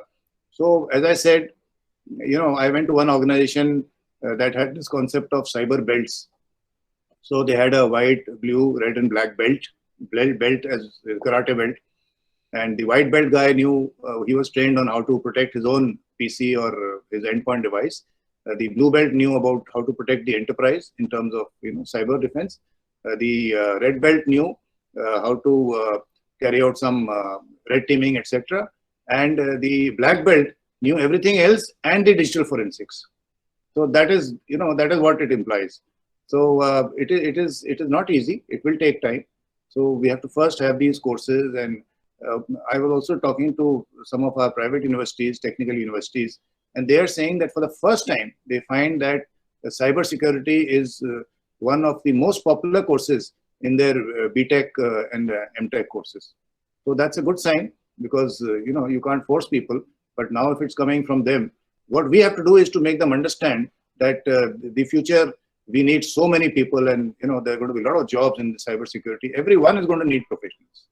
So that's the way. It's going to take time, but as long as we are clear on the road ahead, it will happen. Thank you. I've got another little set of questions here, and we have 9 minutes left, so we'll get them in as we can. Here, in fact, since you just mentioned that, there is a comment from somebody who says, I'm from the Red Hat community. Since I'm unable to find an opportunity to work with India, I'm now working for Israel. And this is actually a story I've heard several times. There's no way to find out how to get into India's organizations. So anyone interested can send a mail to me. My official email ID is ncsc, that's November Charlie Sierra Charlie @gov.in, and we will guide you know, any person. We also have a responsible vulnerability disclosure program, RVDP as it is called, and a lot of these young people and send us, you know, some vulnerabilities that they keep finding while they are surfing the nets.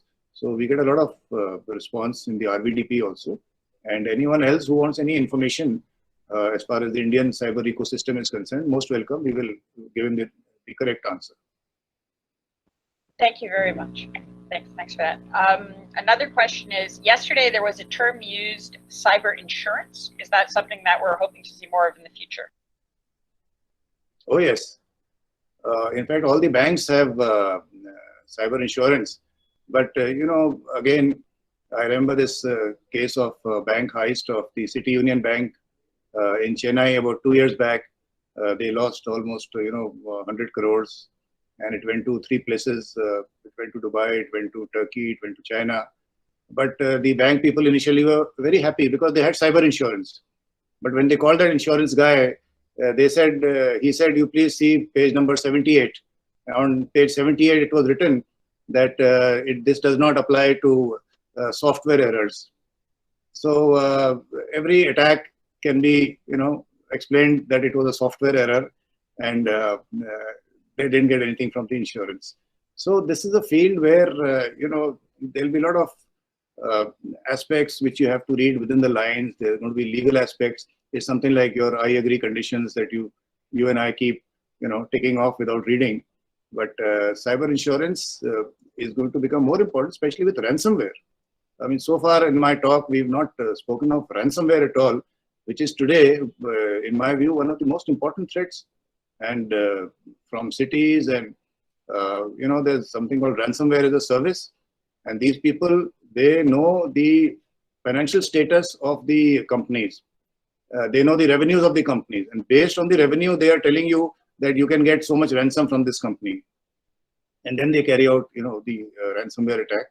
And they time it so well. In India, we had a festival of lights called Diwali, where a lot of sweets are sold. And there is a company called Haldiram's. So they attacked this Haldiram company.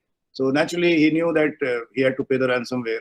Similarly, in the vaccine days, they attacked Dr. Reddy's laboratories.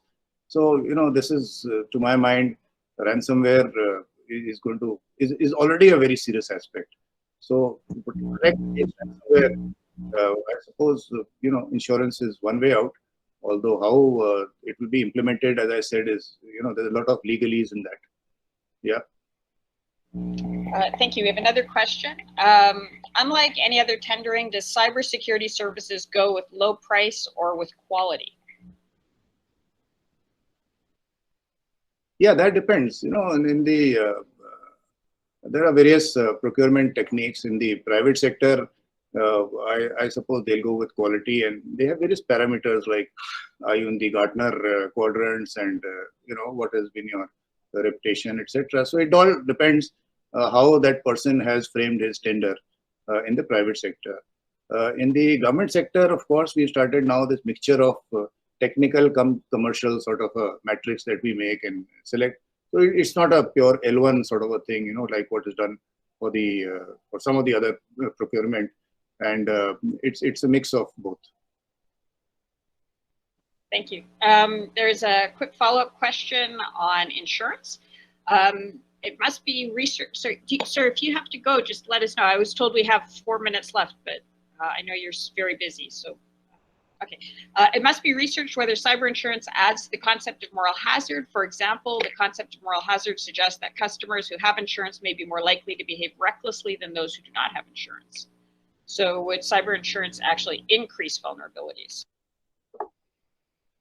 So I don't think the individual will go for cyber insurance. It's not like life insurance. The enterprises will go for cyber insurance. Whereas as far as the vulnerabilities are concerned, in the cyber ecosystem, the human being is the weakest link, right? That's how, and I would, anyone interested, please study the MITRE attack techniques, the MITRE.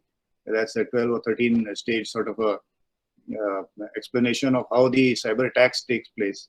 So you just infect anyone that you find a vulnerability, and then you study him, and then you see his network, and from A you go to B, and then if you come to an organization that interests you, then you do the lateral movement, you do the escalation of privileges, you try to get the admin rights, then you go somewhere else.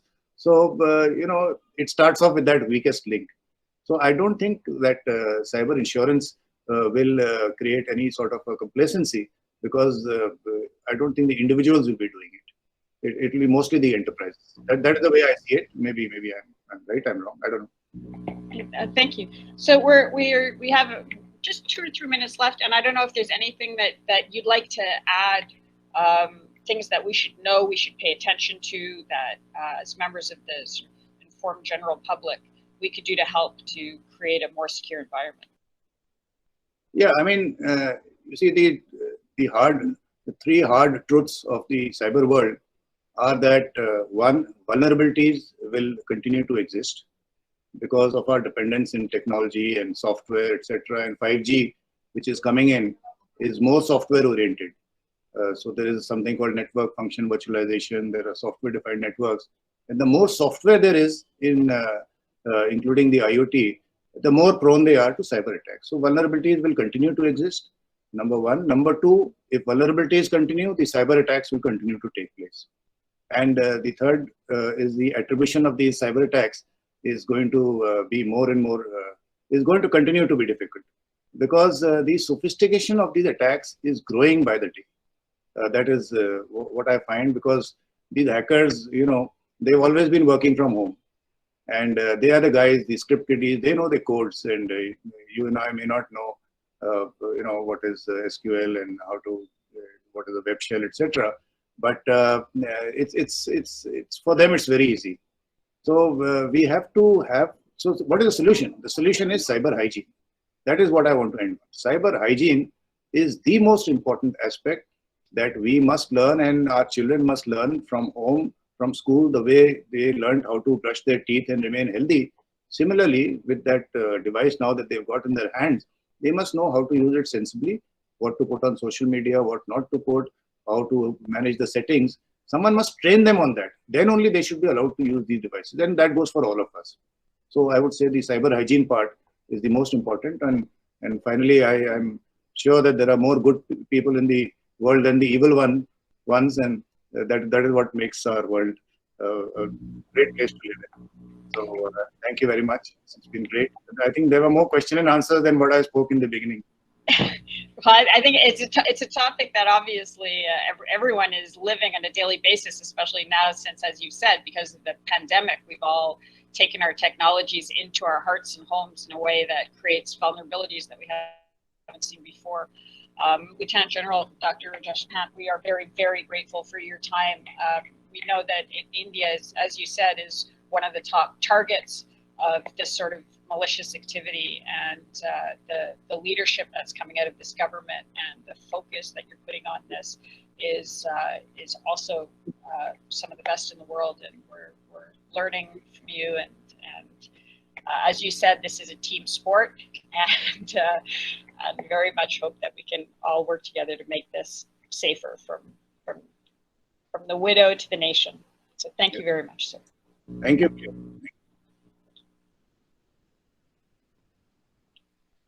So now we're moving on to our next keynote. We're lucky to have with us Archie Cabrera. Got the plan. While we're waiting, I see we have, oh, somebody's raised their hand. Oh, there we go. Archie Cabrera is with us now. Yay! Okay, so here we go. So Mr. Cabrera is the founder and CEO of StatZero. Prior to StatZero, he was IBM's global leader of digital governance transformation. He's advised senior government officials in Switzerland, Africa, Denmark, Australia, Belgium, the UAE. Before IBM, he was CEO of Foster Skills, a social enterprise supported by Microsoft, which focused on citizen-driven social innovation. And we're very, very much looking forward to hearing from him. Please, sir, go ahead. Oh, you may have to unmute yourself. Hey guys, after a little bit of technical difficulties, I think I figured out how to get it figured out. I was on a completely different link, so thank you guys. I'm honored to be here today. Wanted to say thank you to Adi, the Global Terrorism Council, and many others for planning and putting this meeting on. It's just kind of awesome to see the movement. When I logged on and I saw 50 plus people, I was like, this is amazing. So just really, really excited. Is it possible to share my screen? Theoretically.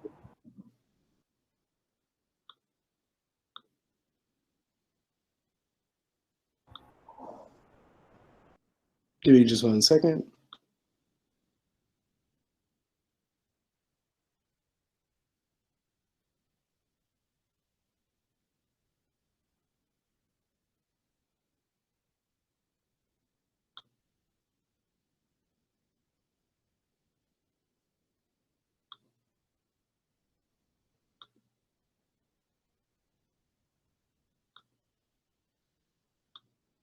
Can you guys see my screen?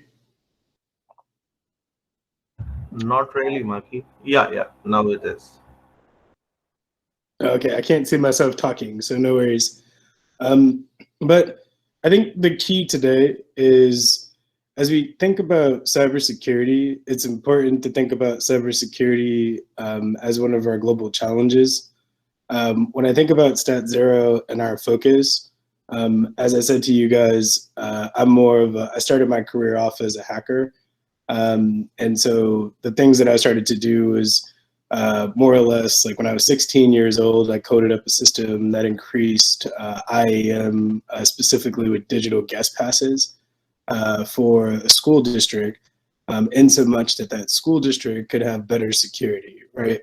So when I think about it, cybersecurity, it usually is applied in the context of industry. And when I think about the work at StatZero that we're working to tackle, we're working to figure out what are some of the grand challenges where we can invest in digital transformation startup solutions.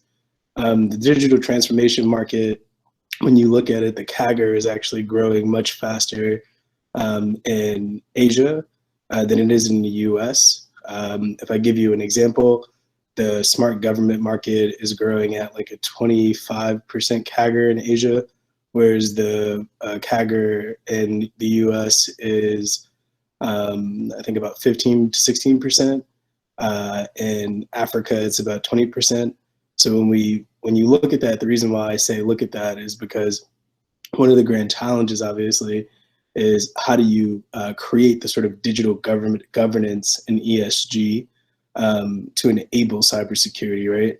When we look at, when I was at IBM, I developed NATO's first open source intelligence app, and we didn't have the digital maturity here, so we actually went to Israel, pulled a bunch of cybersecurity crawlers, prepackaged a solution, and then sold that to NSA in Singapore, all over the place.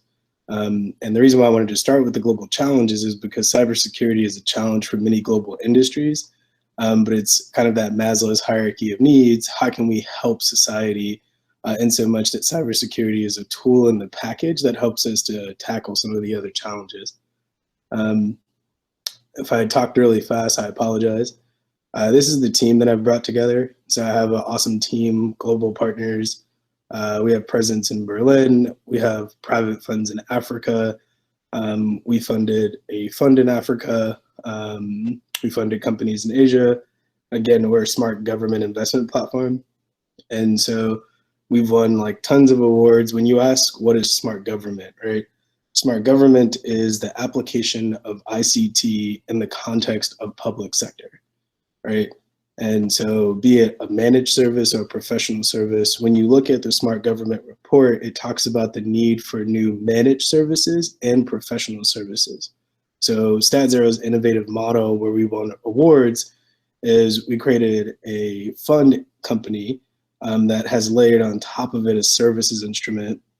The reason why this was important, and I want to bring this up, even though we're in the context of sustainability, the DoD is funding a lot of the climate and pollution as well, right? And so mostly when people think about ESG, it's also kind of tied to climate and pollution.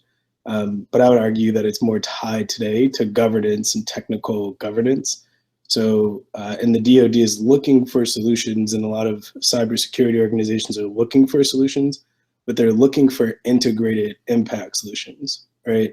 Be it an industry solution, be it purely a technical solution, or sometimes a financial solution, which is why you tie kind of managed services, professional services, and that then creates an integrated product.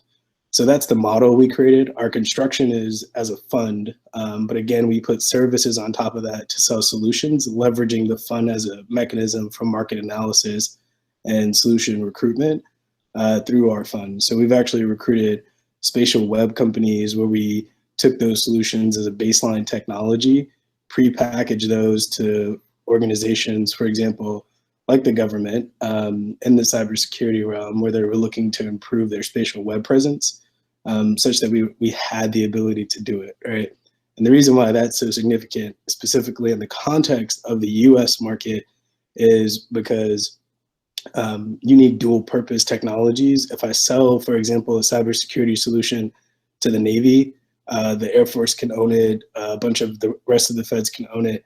So it's important that if you're going to accelerate a startup solution for the purposes of modernizing the public sector, you also need to be able to support it from a financial lens, all the while figuring out how to position it such that it has a external market beyond just government, such that it can satisfy the needs of the investor, which is again why the professional services component were there.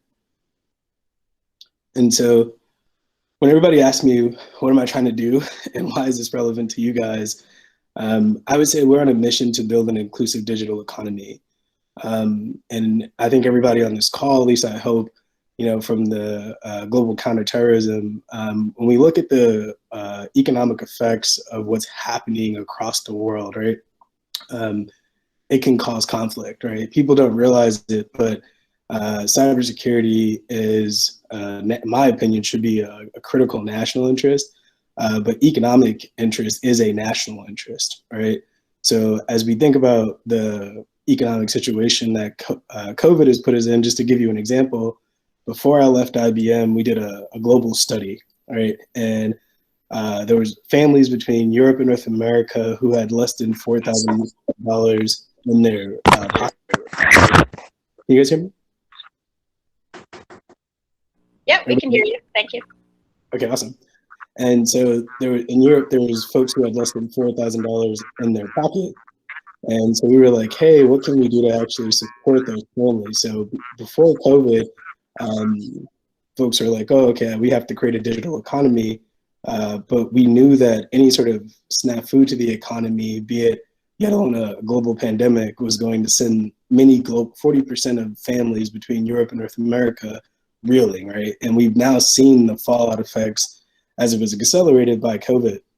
And what everybody's looking to do now is try to figure out, how do we create the future of work such that cybersecurity, such that digital transformation enablers, tools, capabilities are in the hands of our warfighters, are in the hands of our social workers, are in the hands of our frontline workers and healthcare providers, or are in the hands of patients, or are used as tools such they can transform service delivery for many different reasons, be it zero trust, such that you're trying to enable remote access, or whatever kind of you're using the capability for.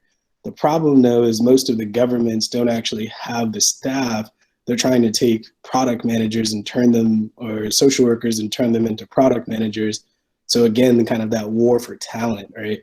So in that augmentation, we say, hey, everybody can, if everybody's looking towards this opportunity economy, I didn't coin it, Milton Friedman and his folks did, but you've seen this evolution from a traditional economy where we didn't have cyber, right? We were agrarian society.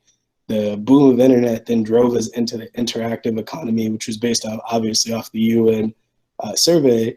And then we moved into this knowledge economy. And now the question is, what can we do with all the knowledge, right? Such that it can create opportunities and new labor innovations for citizens and residents in many different countries.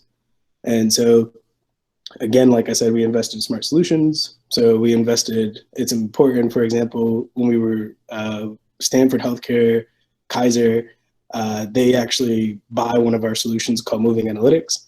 And so Moving Analytics, they provide cardiac rehab services to support in-home therapies.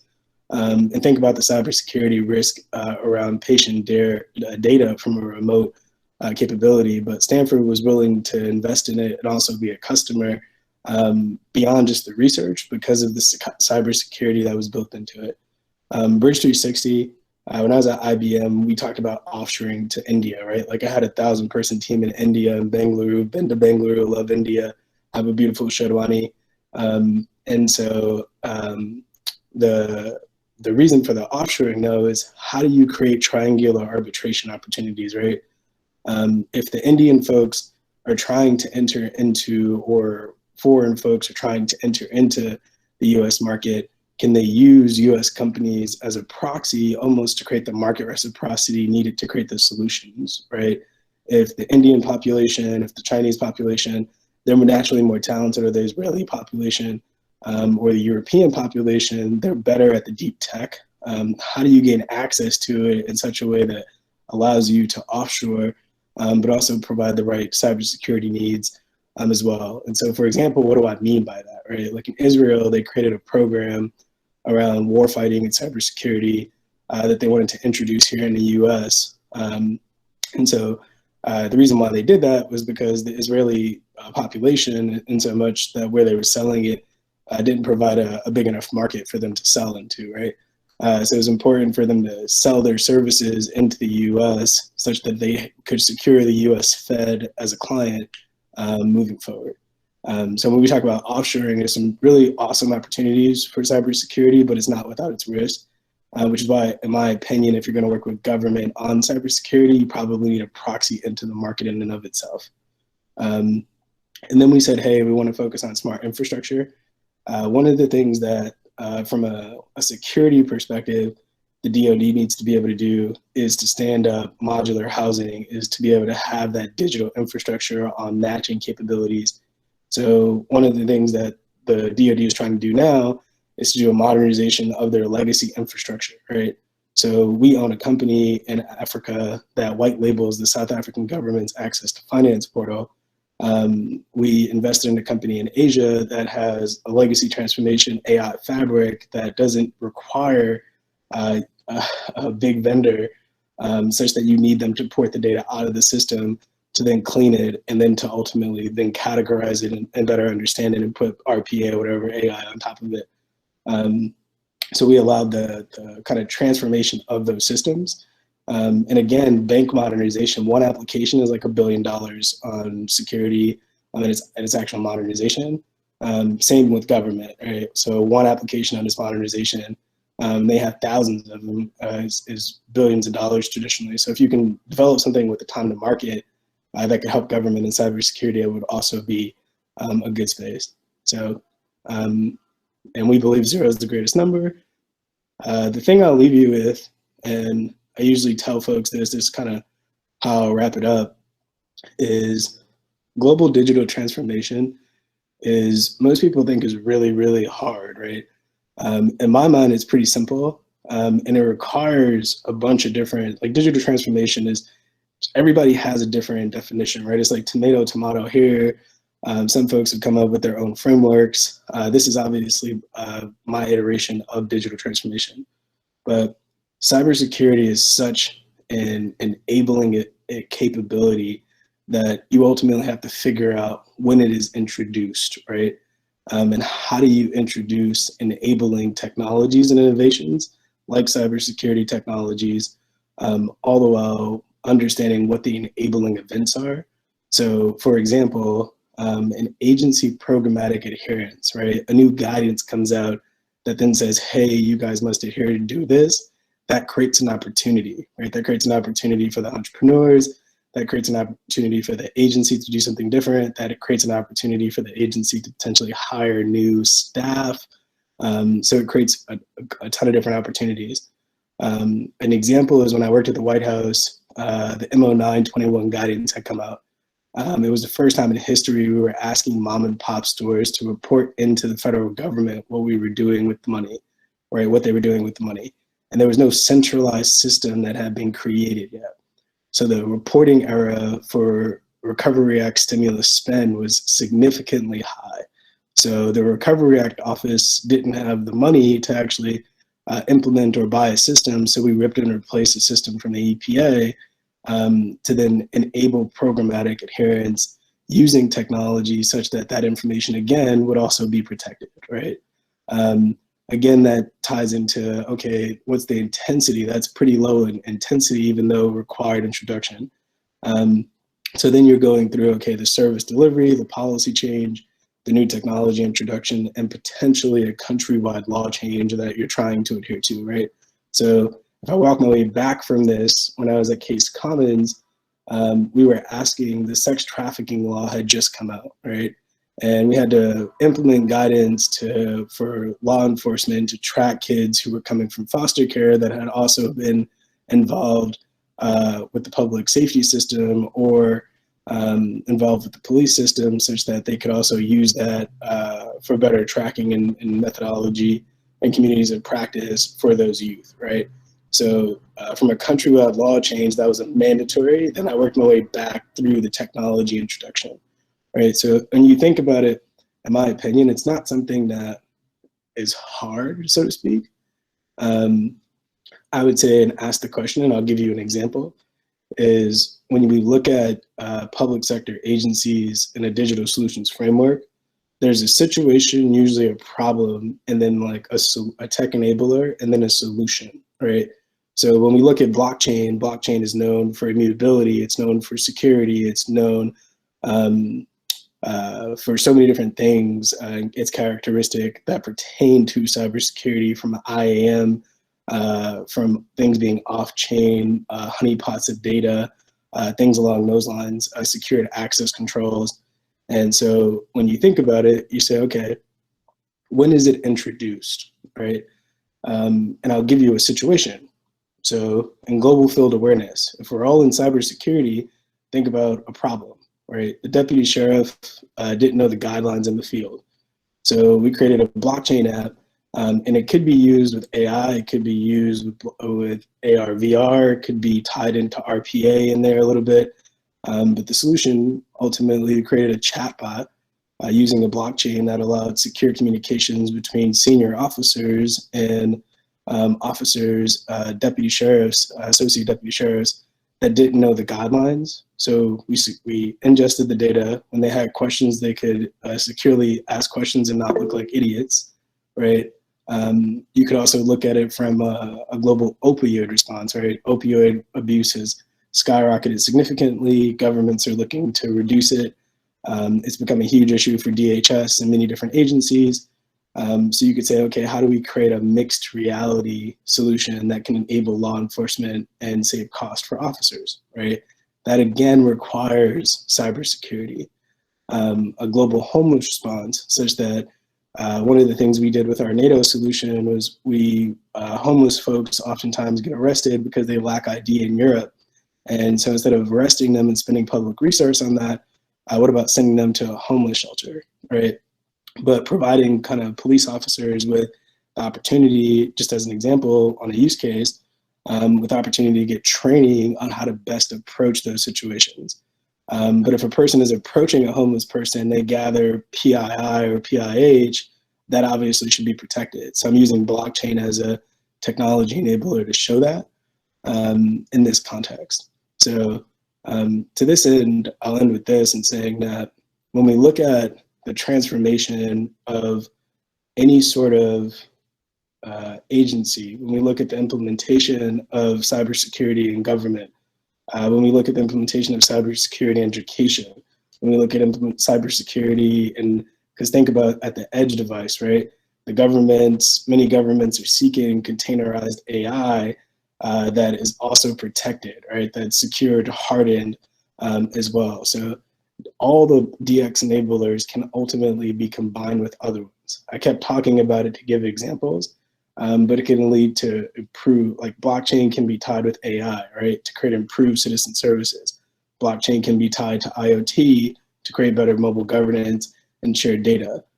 It can be used to create containerized IoT devices out in the field. It can be used for, I'll give you an example, in Denmark, we created the first blockchain in Denmark. And what was amazing about it was Denmark actually had an MSRA's problem with meat. And we said, hey, like, and they were doing external import and export between them and Japan. So they actually had to share some of the data. So when you think about it, we said, hey, why don't we put an IoT device on the refrigerator? After we audited the process, we saw they had a guy who walked to the refrigerator, took the temperature of the refrigerator at different points in time, and then uploaded that to a SharePoint, right? Like think about cybersecurity in that point. Or like being able to track and trace certain things from that process. So we said, hey, let's put an IoT device on the refrigerator. Let's send that device to the sheet. Let's free up the time for that worker so that way they're paying attention. They don't have to walk to or travel to the place. They can get real-time temperatures in a readout format. They can then decide how to actually execute on the data, or if something's erroneous, how to then act. And if there's an MSRA's problem, for example, Danfoss said when we did exploratory interview, they were like, we don't want to, if we have a breakout, like we don't want our competitors to know, right? So hence the reason why you would share sort of a blockchain capability such that if there is a breakout, it can be quickly contained, but it doesn't ruin the reputation among competitors, even in nation states. So I'll end my presentation there by saying that digital transformation enablers are the critical basis of public sector transformation, but they must be wrapped around in the context of a cybersecurity layer that must contain multiple technologies. Cousins, when I was an IBM fellow, Jeremy Cuomo always talked about the cousins, right? Blockchain and its cousins, or AI and its cousins. you need the cousins to create the right cybersecurity packages, in my professional opinion, to be able to execute for a client either in public or private spaces. I appreciate the attention today. Sorry if I went over long, and I apologize for being a little bit tardy. I'm open to having any questions, and you're interested in talking more.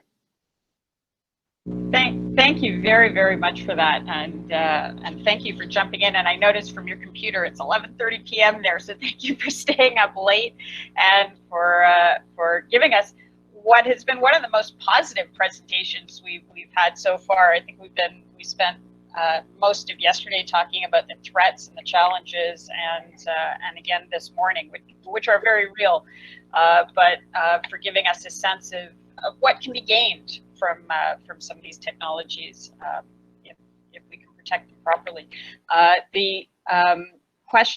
If you have any questions, please post them in the side. I'm going to take the privilege of being the moderator and asking the first question. As Indians will tell you, of course, they invented zero, so we can see the cross-fertilization of ideas. And India is also one of the countries that's experiencing the most cyber attacks. It's one of the top 3 in the world. Do you have any recommendations for any aspect of that? Because you have such broad expertise from the ground level up to the White House, sectors that should be focused on in order to create a more secure environment? I mean, apart from the technologies that you've spoken about, because I know that, for example, Rear Admiral Montgomery was talking about how there's an administrative redesign going on now in the U.S. At the top level in terms of putting in the cyber directorate. So are there other ideas like that that might be helpful for India in terms of trying to think about how to handle this massive problem? Yeah, I would say cybersecurity is a huge problem, and I'll be honest, like I probably shouldn't say this on a recorded call, but I've been a hacker since I was like 13, right? And there's different ways to like allow hacking, right? So there's the we're going to try to defend against it in the traditional Norton way. When you think about like how computers were set up, they just get their package, they get an update. That method doesn't work, it seems, today. Because the attackers are much advanced in their techniques and methods, especially from a social engineering side nowadays. And so when you look at it, obviously rinse and cleanse techniques are super, super important. But it's more about the code itself, right? So like, I'll give you an example. Like when I was hacking myself, I could hack into, I'm not gonna say which company, but I could hack into, I'm always interested in learning, right? And knowing as much as possible. So I could almost break into by domains and attack domains and run scripts to figure out which domains are open and then gain access to that information. So in my mind, from a hacking perspective, there's multiple ways to kind of figure out hacking. I think the traditional way of building gates and trying to keep people out doesn't necessarily work anymore. Obviously, folks will pay for patching. So from a security perspective, India will probably pay for patching always in their system, just because the modernization effort probably would just be too expensive, which is what most public agencies are facing. So I think it was awesome to see, like I was with the cybersecurity directorate. We actually had a meeting with the cybersecurity ambassador from New Zealand, the cybersecurity ambassador or director or secretary from the US, and a bunch of different folks in Palo Alto networks to figure out different ways to protect systems. In Denmark, again, they took the approach that they needed to put up walls, but it was hard to put up walls and create that standardization across multiple agencies and then bring everybody within that firewall. I'm not saying that that's not a bad idea, protecting the data, but it seems to me that the approach that seems to be much more effective nowadays is to let someone attack you, drive them down a rabbit hole, get enough time to then kind of better triage. So the more effective things I've seen is folks who allow people to attack them. Obviously, you see like the red hat or the white hat hackers who are trying to learn the best defense tactics. I think that's kind of trivial in some ways, just because some of the things that they're doing is reporting links to open data sets that may be good or may not be good. So it helps in some ways depending on the significance of what it is to the government. But India specifically, as I said, like I think if you can kind of figure out more, not attack backs, but allowing someone to attack you, and then building defense that way, then you'll be better able to understand. But hackers are becoming more sophisticated at better understanding the architectures and the language of the code itself. So you could spike a code language using previous code or certain things like qualifiers or names to spike that code. And if you understand systems, it's becoming easier to do that. So it requires, in my opinion, more people on from the bad side to come into the good side. Thank you very much. That's very helpful. I think staffing has come up several times in several of the presentations being an issue. There just don't seem to be enough good guys, properly trained good guys at the moment. I know that's something that India is working on.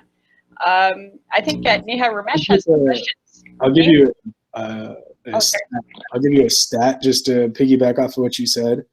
So I was listening to a talk a couple days ago with like a U.S. Navy Secretary in General. They said that the U.S. military, 32% of our workforce has the skills of tomorrow, right? Less than 32% of our workforce has the skills required for tomorrow, for the battlefield of the future, or for the war fight of the future. Just even on the digital side, cybersecurity side, and they're asking each other, like, do you send folks back to school? Do you send them to Harvard? Is there easier ways to upskill folks such that we're not making this investment in education over a long time period and we can kind of gain access to those quick skill sets? And so I think like we're seeing that war for talent, and industry is obviously paying way more than government at this point because obviously supply and demand of talent. So I think we're going to continue to see that war for talent, which is why it's exciting to see some of the civilian military corps that have been popping up, that have been around for a while, but have just been doing a lot more marketing, in so much to bring in those civilian kind of corps and folks with the talent that can be useful. And then obviously the fellowships, the Presidential Innovation Fellowship, the United States Digital Services. I'm really excited about the money that the Biden administration obviously is giving those folks in its allocation. So I think that'll help buffer some of the defenses as well. But from a talent perspective, there's obviously a war for talent, and it's like, how do you train those people up? Yeah, and India has the specific problem of getting poached. We've heard before that several a lot actually end up in Israel helping develop some of those talents as well. So I know they're working on it. So we've got about 2 or 3 minutes left, and I know that Neha Ramesh has some questions. Neha, do you want to ask them yourselves, or should I do it for you? Please go ahead, ma'am. I'm facing some connectivity issues at the moment, so I don't think my audio will be very clear.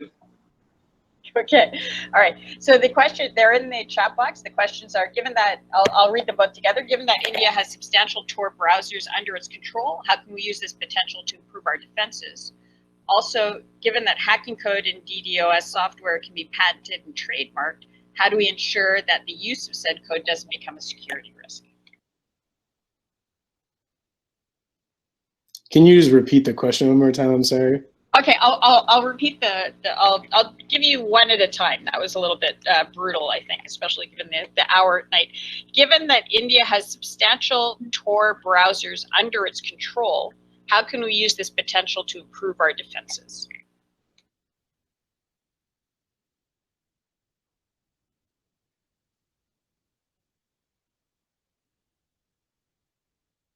Can the person re-ask the question, or can we move to the second question?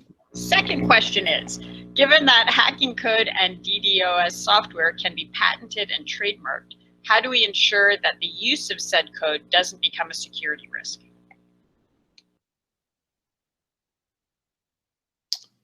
I think we're seeing it become a security risk in things like Bootstrap, just to give an example. right? When Uber used bootstrap code, they ended up with hacking risk, right? So that's why I said, if you're looking to take off-the-shelf code and implement it, you still need almost like an integrator to help you with the patching or kind of the upgrades on an ongoing basis. And a vendor or a client will pay for that, right? Because they don't want to do it themselves, or they don't have the staffing to do it themselves. So in my mind, I think from a replication of code side, it requires pooling code and then having ethical developers create standards around usage of code. But I think that's going to take time, right? And when we look at like ethical AI as an example, like it's not the intentionality of the developer to do something stupid with the code. It's the risk of what the developer either didn't think about or didn't consider, or what was allowed in QA that many people are not aware of, right? So when you're then going through and reading through the code, you're like, oh, okay, like there's errors or there's things you can do within the context of it. So from a templatizing form, it's almost like, can you create something like an ethical developer, or use white hackers to create a bootstrap code? And then obviously, if you can templatize that, obviously secure it with only people who need access to it, depending on the context. Thank you. That was very helpful. And again, Mr. Cabrera, we're extremely grateful for you staying up so late and helping us understand a little bit of this, and particularly for injecting a bit of positivity into this and showing some of the things that can be done if we get it right. There are real bonuses to society if we can do it properly, and that makes it, the protection of it, even more important. Is there anywhere that people who are interested in your work can find out more about what you do? Yeah, I would say LinkedIn is the best way to find me. Marquise Cabrera on LinkedIn. If you want to email me, I get probably like 100 emails a day. But marquise@statzero.io, very simple email. But I just want to say this really quickly, that I'm not trying to dismiss or be dismissive of the challenges we face in the cybersecurity realm whatsoever. What I'm trying to do is paint a context by which we use the tool as an enabler, such that it creates more good than bad, knowing that there's obviously malicious actors in the space looking to use tools for bad. And so when I saw the agenda, there's obviously a lot of people focused on tools for bad. I can get into a lot of ugly things that are taking place and the number of cybersecurity attacks that are taking place in organizations that you don't even know about on a daily basis, that people are trying to protect themselves against. But what I would say is, if we could figure out how to use the cybersecurity tools that exist to secure things from secure data from our objects or elements or whatever it is, if we could use it to secure it from an industry context, and each of us in the cybersecurity space can go into different industries and create methodologies around its application to the industry, it would help bring policymakers along. It would help increase the digital maturity. When we look at the cybersecurity market and look at some of the largest industry markets, the US is the largest market, but again, it's still not growing at the same CAGR. So that means while similar to blockchain, a lot of folks are talking to themselves. We need to be creating the methodologies to think about how to bring other folks along in this process, such that they can also buy into the seriousness of the capabilities and kind of tinker and test a bit more. And that way we could all secure buy-in. If we can create those use cases, we'll create the tide and the wave and the kind of herd immunity necessary in the cyber realm. So appreciate you guys. Firme Linge, I should have said Namaste, Firme Linge, or Abga Dinga Sahe, but it's 11 o'clock midnight. So have a good night, guys. Enjoy. It was such a pleasure. Thank you to the council. Thank you to Cleo. Thank you to Adi and his team for pulling this together. Really impressive, and looking forward to continued engagement. Thank you very much. sleep well and keep doing what you're doing. We all really appreciate it. Have a good day, guys. Good night. Now we are very lucky to have somebody who has been working in this field for over 35 years. If you hear that sound in the background, that's my dog digging a hole in the carpet, so apologies for the background noise. Dr. RAND Waltzman is the Deputy Chief Technology Officer and Senior Information Scientist at RAND, and he has been working in AI in many different areas for many years, including at DARPA, the Royal Institute of Technology in Sweden, at Lockheed Martin. He's been really there when a lot of this has been developed, and we're extremely grateful to him for his time and his insights in this field that is central to so much of what we've been talking about for the last day and a half. Dr. Waltzman, if you're here, please, the floor is yours. Can you hear me? Yes, sir. Can hear you very well. Thank you. All right. So I want to share my screen because I have some slides and some videos to show. So I'm hoping this is going to work. Okay. So in the last talk I heard, people were a little bit maybe tired of hearing negative things. Well, I'm sorry to tell you that I'm going to take negative things to a whole other level than you've been accustomed to up to this point. So things are up. This thing is going to, what I'm going to talk about is actually a lot worse than what you've heard so far, I'm sorry to say. But, well, that's life. So machine-driven manipulation, what we're really talking about here is the application of artificial intelligence technology to doing mass manipulation of people. So this is not, what you've heard mostly so far, as I understand it, is talking about manipulating machines. Manipulating machines, cyber technology is one thing, but when you talk about manipulating people, using machines, well, it's a slightly different story. And there are a lot more sensitivities to it, and it introduces a lot of complications. So what I'm going to explain to you a little bit about how AI technology is used to do sort of, in a not very positive way necessarily, mass manipulation of audiences, of people of different sorts.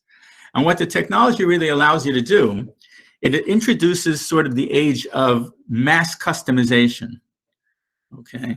So instead of, like a broadcast where you put out one message to everybody, what this technology allows you to do is to actually tailor a message for maximum effect to every single individual out there.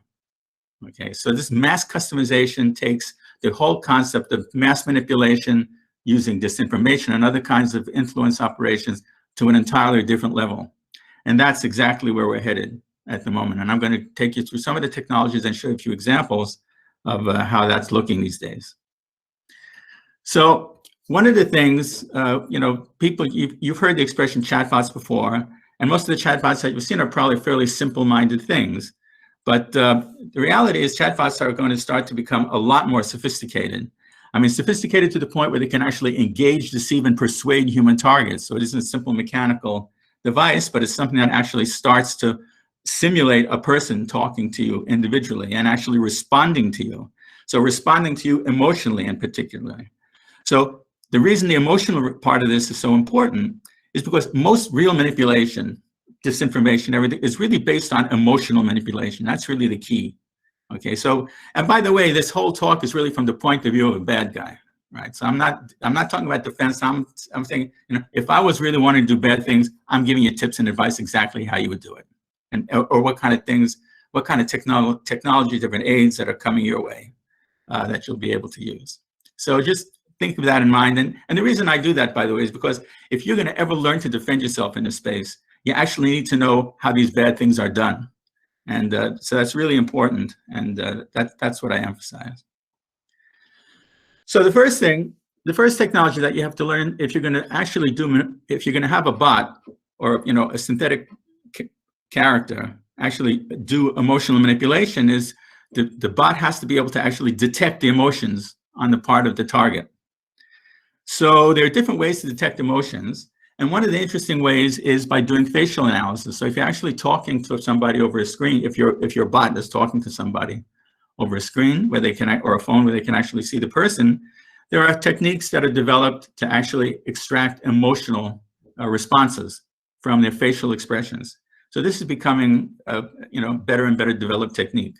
So this is done using a combination of computer vision algorithms, machine learning algorithms, the machine learning that uses large databases of facial expressions for training, and things in that area are actually getting pretty good, pretty useful. So by the way, a lot of these different pieces that I'm talking about, there are pieces that exist in different places around, and it's getting to the point where people are starting to understand, well, it's time to actually put all these together. And that's what I'm going to talk a little bit about. So it's not only to be able to understand emotions from facial expressions, but if you're going to really have a bot, a synthetic character, communicate and manipulate emotionally, it has to be able to it has to be able to generate emotional expressions, facial expressions. And I just want to show you a simple example. So one of the techniques that are being used to do that today is to use generative adversarial networks.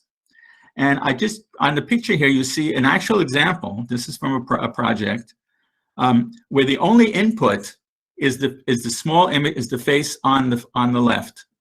And from that face on the left, and with an instruction to generate a smile, it actually can create the entire series of images so that you see a nice smooth transition from a neutral face that's input to an actual smiling face. So now imagine that you have a bot, is trying to manipulate somebody, is trying to talk to you in a certain way.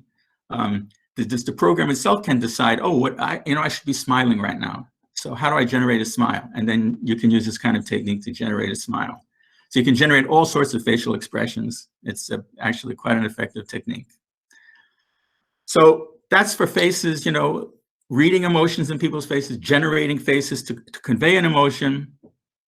The next thing is from voice, right? So voice, paralinguistic features of voice, the tone of your voice conveys a lot of emotion, okay? And there are techniques to understand that, sort of be able to detect emotional response from somebody in their voice. I mean, there are also techniques to generate speech with certain emotional overtones. And here's some just results of an experiment with an example, one project with an example, where you can see on the confusion matrix here that the results that you get for generating emotions of happy, sad, angry, calm, and fearful are actually quite good. And this is only using paralinguistic information.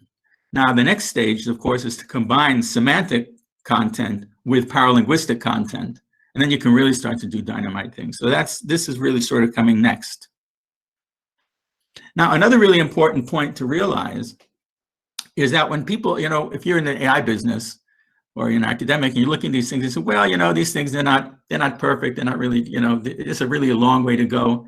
That's the wrong thing to say. I mean, that's okay if you're publishing academic papers, but if you're really in a business of influence and manipulation of target audiences, the question that you need to be asking is, well, what is good enough?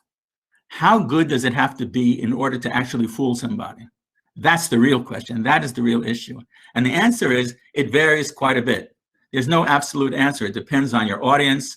It depends on a lot of features about your audience. It depends on what their predispositions are in terms of what they prefer to believe, what they're ready to believe, what they're interested to believe, and what it is you're trying to convince them of, or what kind of belief they have that you're trying to amplify. So here's an example. There's a system called GPT-2, which is a nice example. It's already another version, GPT-3 out, the next generation. But here's an example of how it's used, where you can see here a human types in a prompt to the system. It says, in a shocking finding, scientists discovered a herd of unicorns living in a remote, previously unexplored valley in the Andes Mountains. Even more surprising to the researcher was the fact that the unicorn spoke perfect English. So this is what was input by a person. What the system does, it actually completes the response in this particular application. So the response that was generated by the machine without any more prompting than the first sentence you saw was, well, while their origins are still unclear, some believe that perhaps the creatures were created when a human and a unicorn met each other in a time before human civilization. According to Perez in South America, such incidents seem to be quite common. Now, what's interesting about that is, on a sort of a surface reading, it seems to make sense, right? If you're not looking at it too carefully, you say, okay, you might move on, right?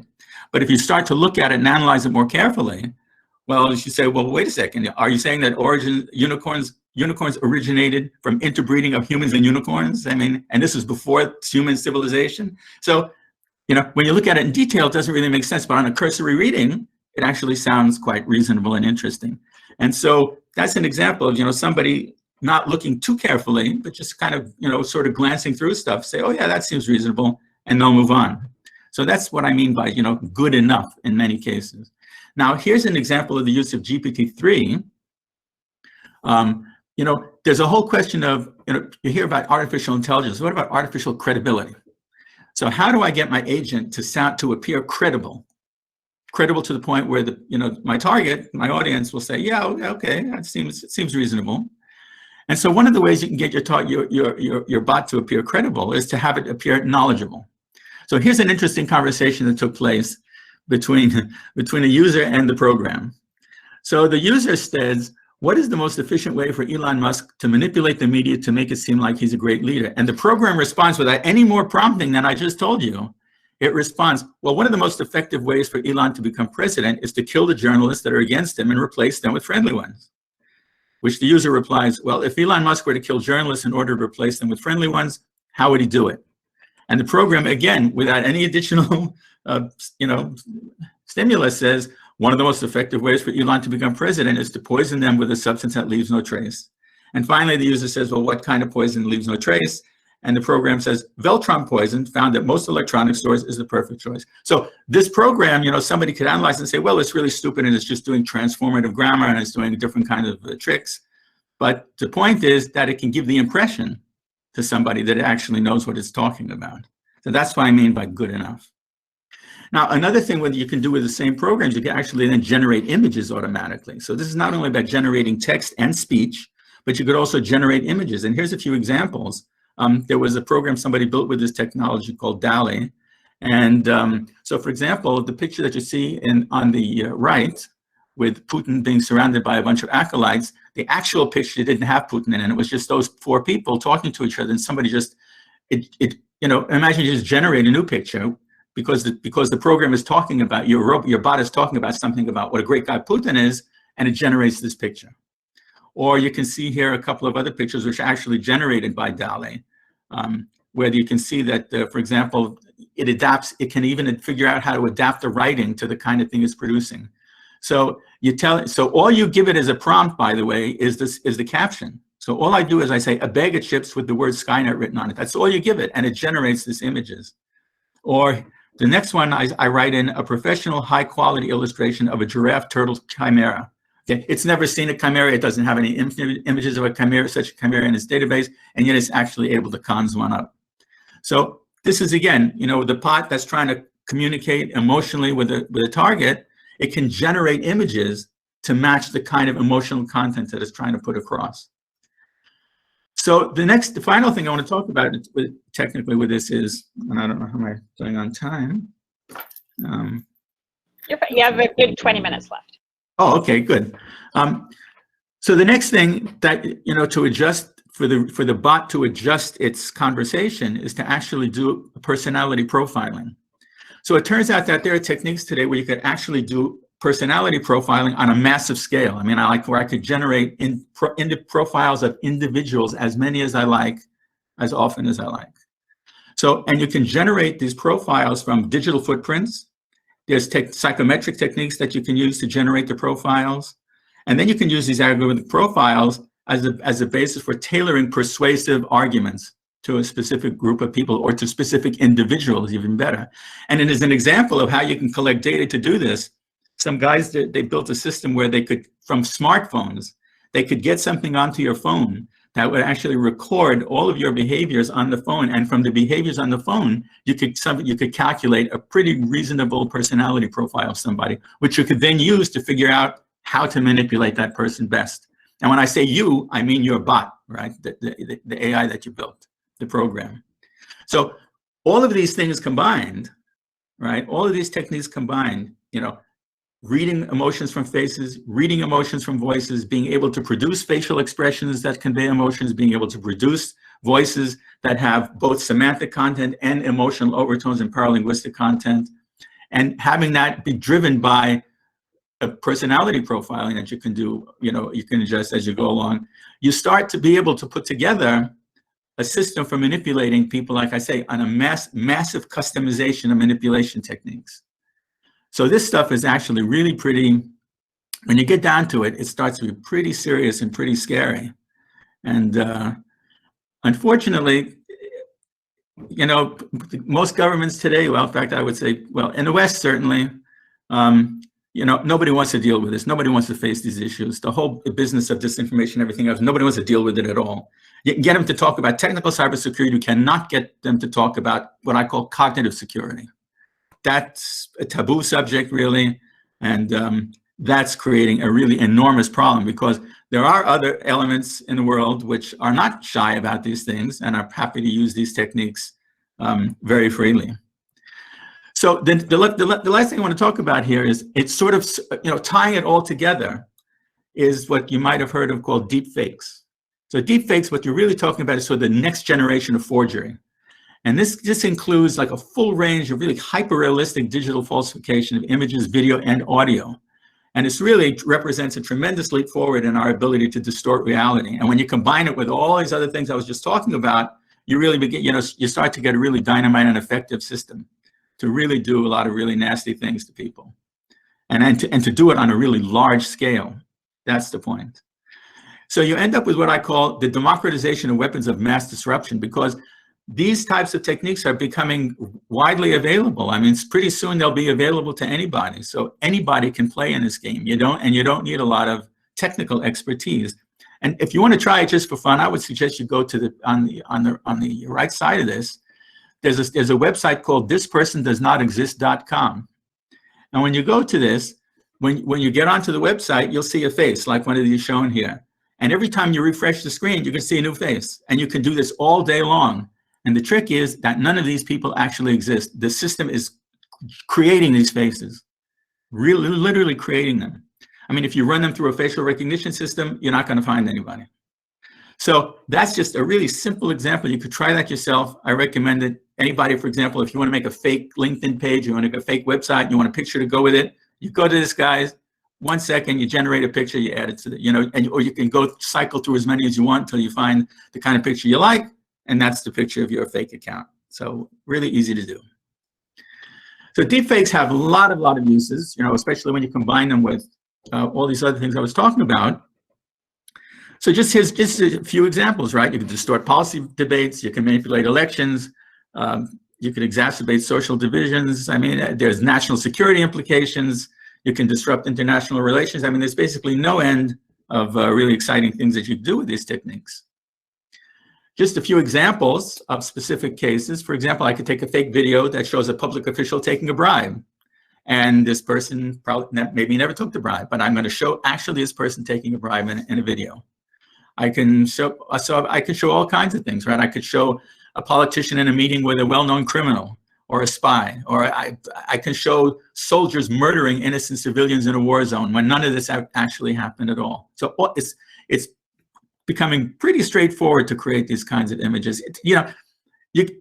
Simple techniques to do this are readily available. You can get on websites. I mean, I can show, reel off a half a dozen websites where anybody can go and create, at some level, these kinds of fake things.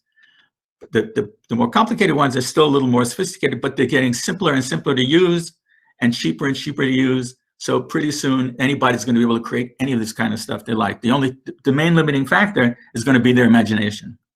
So now I just want to take you through a couple of examples, which I think are really fun, and I hope you're going to hear the sound. But the first one I want to show you is a very simple technique to generate a deepfake, which actually requires no skill whatsoever. All it requires is a simple editor, where I could just cut off a video. So this is a real case where this guy, Chris Salisa, who is a CNN politics reporter at large, editor at large, he put this tweet up and it's like, oh my God. And what you see is a picture of Donald Trump and his wife with the Polish prime minister and his wife in Poland. And here's the video, and I hope you're going to see this. So can you see the video? Yes, we can see the video. Yeah. Great. So what you saw, what he said, what you saw is the Polish prime minister's wife snubbing Donald Trump, ignoring him completely, and going to shake Melania's hand. That's what he said. Oh my God, oh my God, oh my God. Now, let me show you the rest of the picture, what actually happened.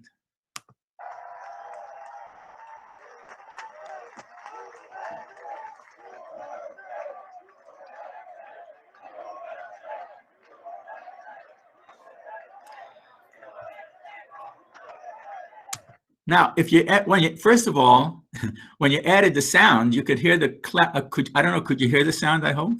Yes, yes. Great. So when you added the sound, you could hear the crowd in Poland chanting "USA, USA." So that was positive. And what you saw the Polish Prime Minister's wife do is she went to shake Melania's hand first, and then she went to shake Trump's hand. And she was exactly following Polish protocol. She did exactly what she was supposed to do. There was no snub, nothing. All you had to do was see the rest of it. And Shalissa, all he did was cut it off. He didn't doctor the video at all in any way, shape, or form. All he did was cut it off at the right place, and it told a completely different story. So that's a really simple way to do these kinds of tricks. I want to show you now a little bit more sophisticated type of techniques, which I think are really fun. Look at this video from Saturday Night Live that someone altered and posted on YouTube. I'm sorry, Lester. This is going so well. On the left, Kate McKinnon is Hillary Clinton. On the right, Clinton's face digitally inserted. They did the same trick with Vladimir Putin. People can now buy software and doctor video at home to create what's called deep fakes. At Carnegie Mellon University, Professor Alan Black specializes in speech synthesis. He shows us how it works with an audio clock. He has me read some times. The time is now almost 12. And then plugs my voice sample into a synthesizer. He's able to have me say whatever he types. The time is now exactly 3:10 in the morning. Okay, I didn't say that. So? Yeah, exactly. So, well, the so is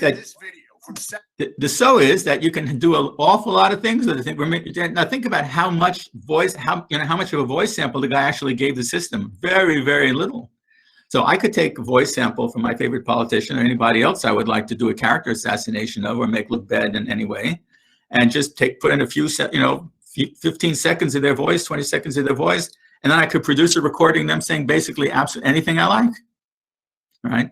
So lots of possibilities there, lots of fun things you could do. Now, here's an interesting example. Remember I talked about having people be places, saying things they never did? Well, here's a nice example of exactly how that would look.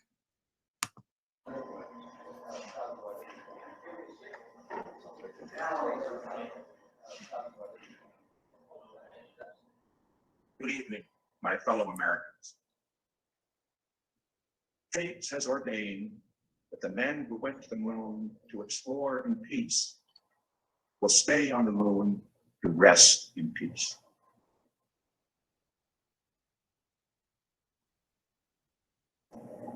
For every human being who looks up at the moon in the nights to come will know that there is some corner of another world that is forever mankind. Good night. So what you saw here is Nixon giving a speech about, the men who went to the moon and died there. Well, of course, they didn't die, fortunately. Nixon never made the speech, but it looks actually quite good. And you could even see, his lips are moving to match the sound. It actually really, really nice. So, and this is an older technique. There are more modern techniques where you can do a lot better and quicker and a lot cheaper as well. Here's an example, which I think is, some people think this is a little creepy, but it's an interesting thing to see. And so for those of you who've seen any of the Harry Potter movies or read the Harry Potter, and you may have seen about the newspapers where the pictures in the newspaper are actually moving. Well, here's the real thing.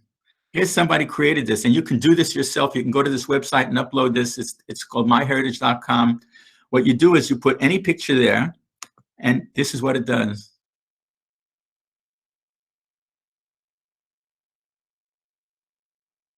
So it animates the picture, and I know I've heard some people say it's kind of creepy, but you can put any picture you want up there. You could do this yourself, and you can download it, and it's really fun. Now, other things you could do, you could add voice to it, with a voice synthesizer, a speech synthesizer. So there's lots of opportunities there. The last example I want to show, this is showing a little bit more modern technique, and this is a very recent one. So this is really kind of fun. This is Tom Cruise.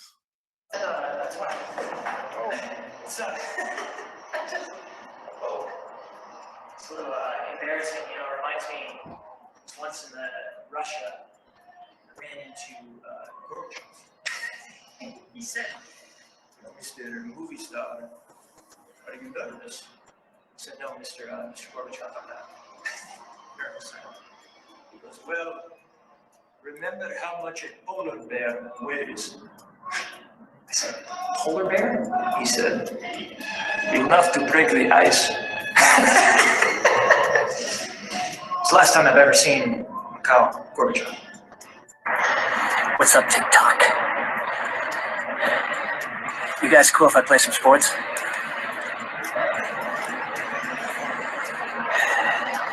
I love it. More for the audio experience. As much as the momentum. Hey, listen up, sports and TikTok fans. If you like what you're seeing, just wait till what's coming next.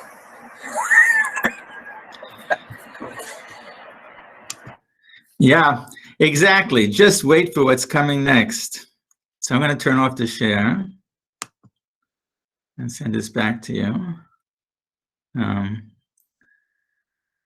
Okay.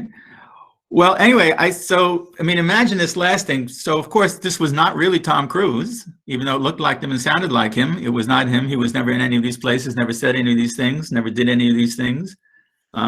It's a fairly simple technique. I mean, it's not, yeah, it gives a nice result, but I don't think it takes too much imagination to think about the kinds of things you could do with this. Let's see. How do I get back to, how do I get back to you? You're back with us. Ah, there we are. Okay. So anyway, so that was kind of a little bit what I had. I'm certainly open to questions. The only thing I would just conclude with one thing and say that, you know, nobody's really addressing these problems in a serious way. You know, like I said, technical cyber problems, it's okay to talk about because they're machines, it's impersonal, and it doesn't have the same sensitivities to it. The problem is with this kind of stuff, I'm really talking about hacking people. And that becomes a lot more sensitive, and nobody really wants to face up to it, which is a pity because it's a big problem and it's getting bigger and bigger and bigger.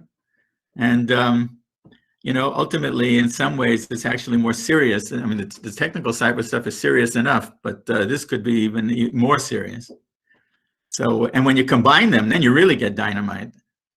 And so I don't know what the answer is. I don't know how we're ever going to convince anybody they need to start taking this seriously, because people out there doing bad things, they do take this stuff seriously, and they're using these things, and they're getting better and better at it all the time.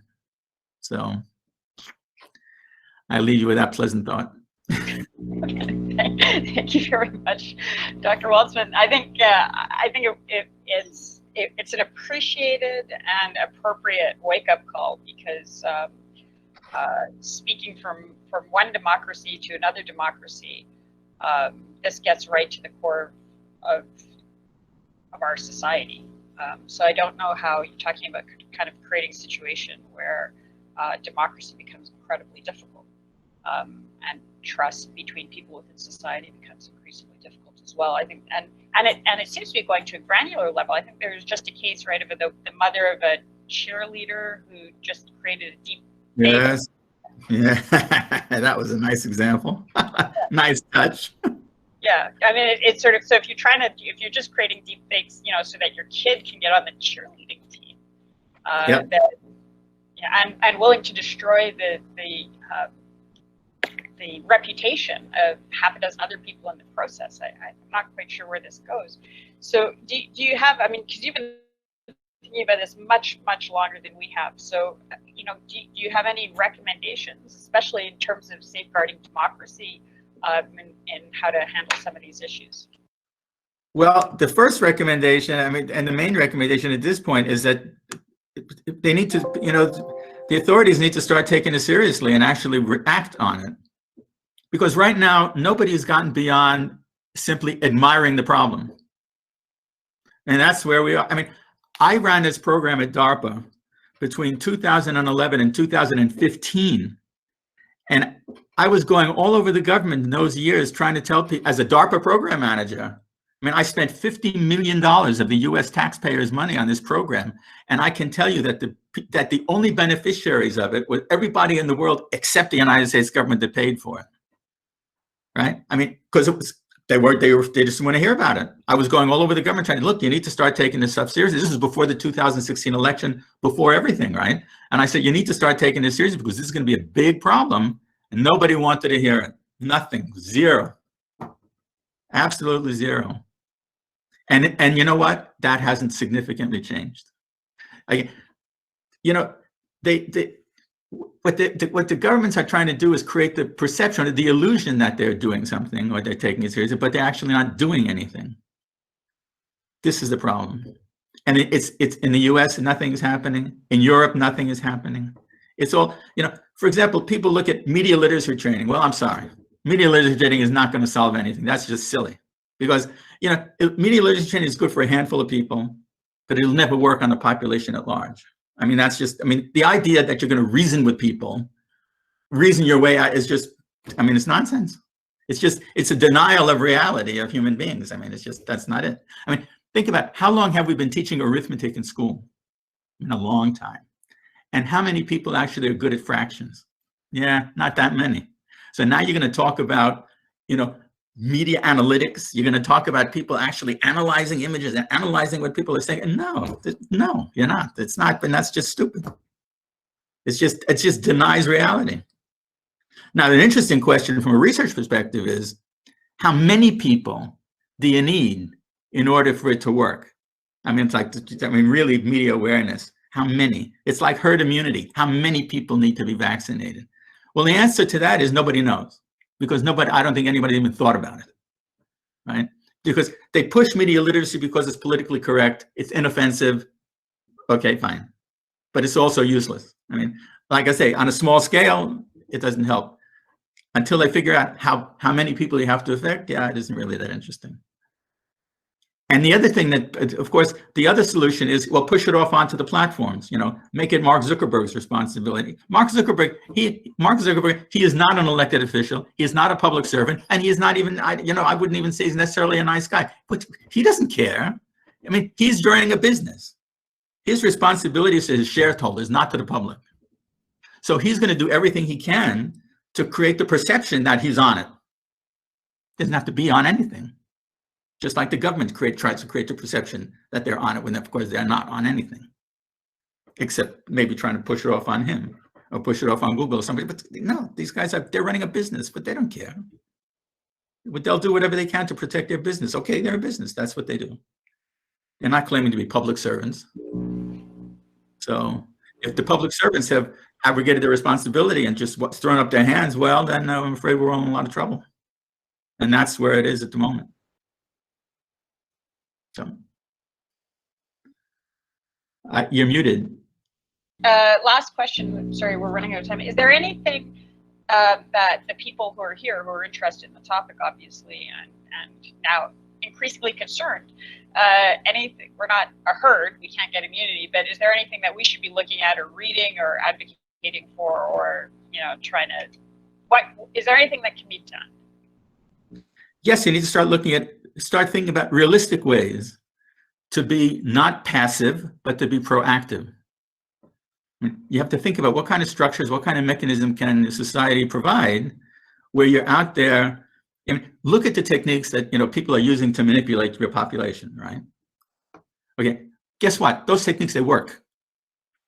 And what you need to figure out, but the techniques are also neutral. They're not designed to do bad things, they're not designed to do good things. They're designed to move people in some direction. So the exact same techniques, right, that people are using to do bad things, guess what? You can use the same techniques to do good things.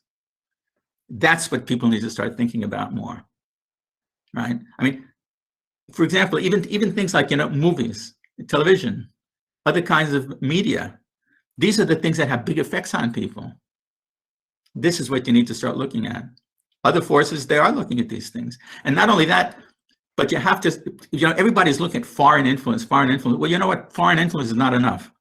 You have to be looking at domestic problems as well, If you're not taking domestic issues as seriously, if not more seriously than foreign influence, then you miss the train. I'm sorry, then you're not going to get anywhere. And the problem with domestic issues, at least certainly in Europe and United States, which I know well best, nobody wants to deal with domestic problems. It's just it's a taboo. You can't talk about it. So, well, I'm afraid that putting your head in the sand is not is not going to solve your problem. So you need to get the head out of the sand. You need to start looking at how to take the same methods that the bad guys are using for good purposes, and to start thinking how you're going to repurpose that and actually use that in a reasonable way. So that's what you need to start looking at. So you need to study those techniques and understand how they work, and then see how do you repurpose them, or how do you use them for other means. I mean, that's really what it comes down to. If anybody's interested, they can follow me on LinkedIn.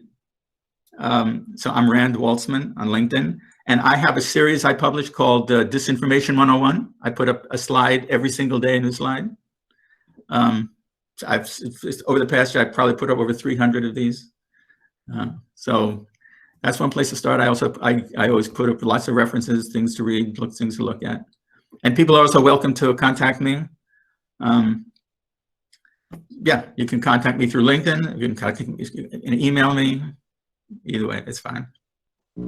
Dr. Waltzman, thank you very, very much, not just for staying up late and educating us tonight, but also for all you've been doing for all of these years. And I know it must be a difficult and sometimes lonely fight, but it's definitely appreciated. And what you've described is some of the sort of most disturbing challenges to what we are as a society. And it's through the work that you're doing that we can better understand it and hopefully start to try to find some. So hopefully there won't be some cataclysmic event that initiates the response.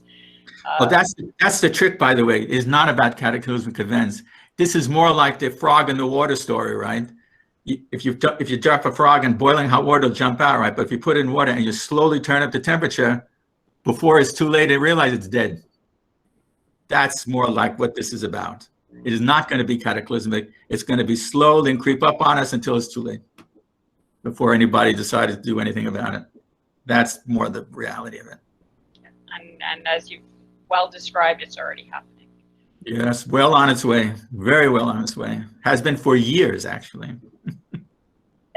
Thank you again for your work and your time and your dedication to this, and encourage everybody to follow your disinformation of the day. Okay. And hopefully it doesn't go to disinformation of the hour, disinformation of the minute, disinformation of the second. Thank you very much, Dr. Waltzman. Okay. Good night. Thank you. Thank you.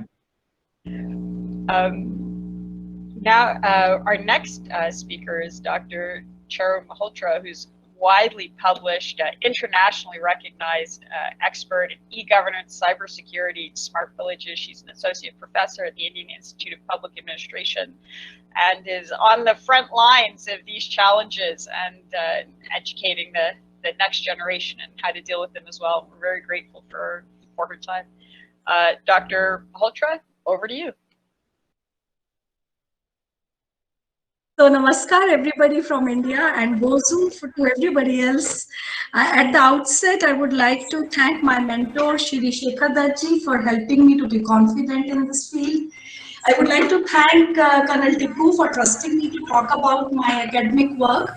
And I would also like to profusely thank my previous speaker, Professor Rand Waltzman, because he set the ground for what I'm going to talk about in further. Okay, and dear moderator, you would stop me because I tend to go overboard about this topic, misinformation and disinformation, and time slot is totally in your control. I'm not using any presentation at all because all this is out here in my mind and I've just jotted some notes, so permit me to refer to them liberally. At the outset, when I was listening to Professor Rand Waltzman, I was reminded of a famous quotation of Alexander Nix, which said, I quote, "It sounds a dreadful thing to say." I repeat, it sounds a dreadful thing to say, but there are things that don't necessarily need to be true as long as they are believed. Okay, so that's so apt for fake news, that's so apt for national security, that's so apt for our individual privacy. Internet has become the most disruptive force that has threatened the concept of geographical nation states. So keeping this in mind, whatever the previous speaker said and whatever I believe in, I'm going to present to you my ideas on strategic cyber-enabled information influence operations, okay, disinformation. So it's called as strategic cyber-enabled information influence operations, SCEIIO. And this work which I'm about to ramble about has been jointly done by me and one of my officers, Brigadier Manish Kumar Mehta. So the background of this work is that power of internet and social media has totally created a conflict in the geographical limitations that we had always defined as nation states, and it has also created and dismantled traditional information and media hierarchies. They have, yes, I agree, social media has empowered citizens and individuals, but the challenges that it has posed to nation states, as we could also see in the previous discussion, are enormous. So we have to be very prudent in present pandemic times. As individuals, I always say we need to stop, think, and then act. But as nation states, we are responsible government officers. We need to now re-visualize the comprehensive national power equation, CNP, comprehensive national power equation, in view of unprecedented pole positions that have come up because of expansion of global cyberspace. The ability to influence and maneuver the nations is something which needs to be looked into. We have disinformation, we have misinformation, we have propaganda, we have fake news, which have actually weaponized to influence the adversary nations, the enemy nations, both during peace, as we just saw, as well as at war, which is unimaginable. Just a decade ago, if anybody would have asked you, can you conduct, can you bring an enemy nation state on their knees just by looking at your machine and doing it? I mean, kind of viraling something, you would have said, no, impossible. I do remember there was a novel called as Fox, which did talk about this kind of, possibility. But in reality, we always thought it's a fluff. However, with shift and convergence of information warfare and with constant changes in psychological warfare and media warfare in cyberspace, we have come up with newer possibilities of threat which need to be looked into by everybody, including liberal democracies like countries like India, or by authoritarian states who are already doing that at a more proactive basis than we are. We need to effectively carry out strategic cyber-enabled information influence operations, not just to counter disinformation, but also to prosecute all influence operations, which the previous speaker also referred to. While doing that, that would require a lot of rethinking in traditional organizational structures of the country. We probably need to look at the complete reconfiguration of defense mechanisms of our country and look at best practices elsewhere. So when I was studying this topic, I figured out that US Department of Defense has two very clearly demarcated areas. First area is cyber-enabled technical influence operations. They call it as, I think, CETIO. And the other one is cyber-enabled information influence operation. So look at the clear demarcation between TIO and IIO, technical influence operations in the cyber world, and information influence operations have been clearly demarcated to ensure that the cognitive dimension of the information environment is looked into at national level to support national security as a whole. Similar cases I found in Russia also, like in Russian, lexicon, we also find they have clearly differentiated these kind of cyber technical influences and information influences. So keeping that in mind, the nature and types of operations have to be studied by all of us together. Industry, academia, decision makers, political leaders, all have to come together to understand that what are the, organizational structures that are prevalent in USA, Russia, China, and European Union, and then look at how developing countries who are IT giants, presumably elsewhere, like India, should look into it.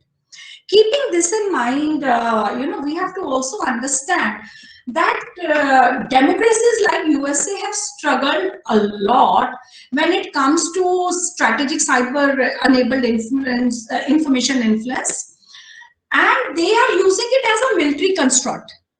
Okay, now that's very interesting. They are using it as a military construct in the form of support operations for conventional conflicts.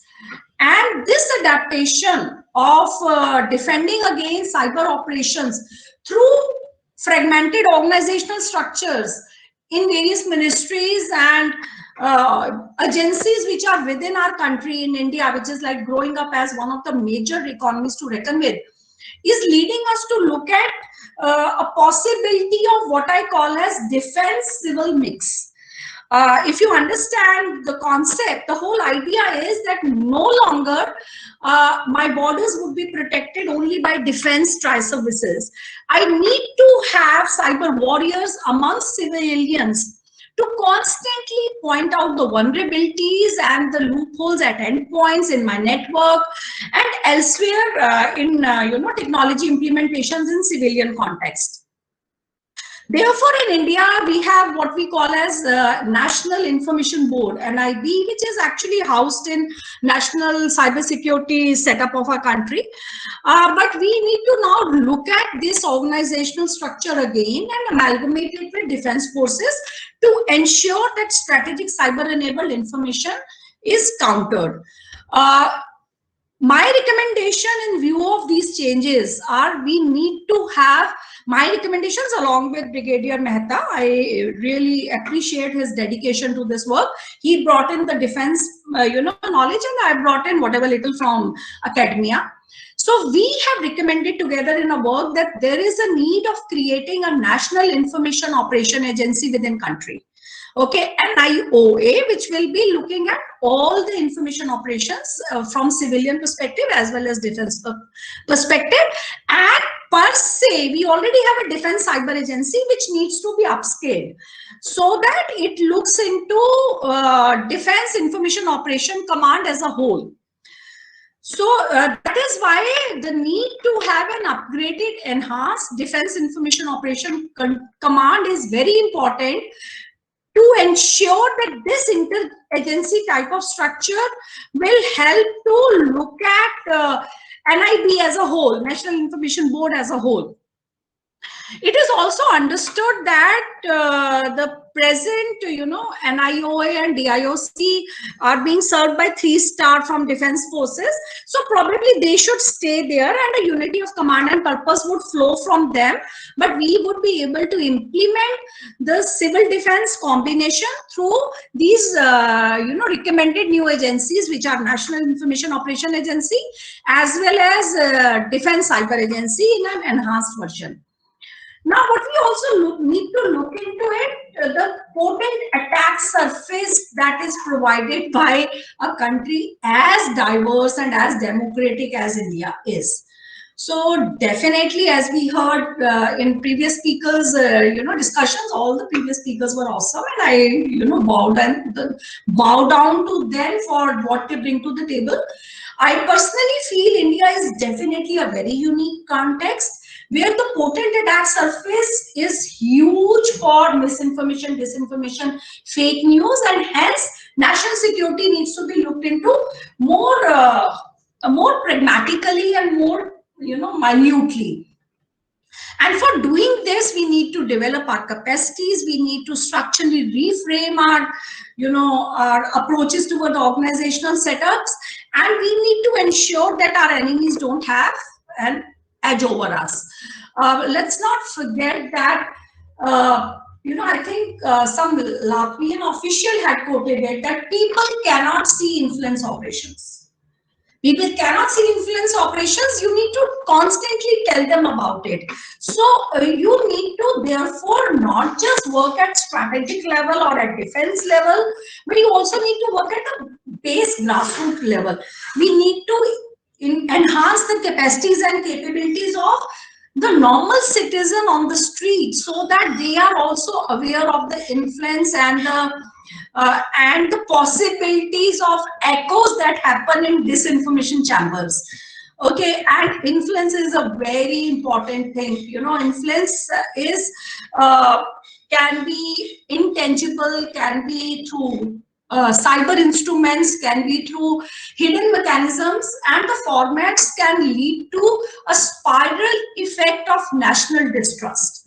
So that is why I emphasize that the behavior and opinion of each and every individual for dissemination of information and conveying of messages is equally important. National governments and subnational entities can do their bit, but it is a war which is fought at every home front. It is a war that is fought from every digital device which is on and connected to the cyber world. Okay, and while we are doing all this, let's not forget there will be so many changes which would be expected in the policy realm. Okay, we would need to look into not just our PDP, personal data protection bill, to ensure that the digital privacy of an individual is safeguarded for their personal sensitive information, but we would also have an equally important need for a cyber security act in our country. We would need to look into data localization and data sovereignty aspects of our country. We need to look at the way we burden these big techs, fans as we call them, not very pleasant word to refer to Facebook, Amazons and Apples and Netflixes and Googles and Microsofts of the world.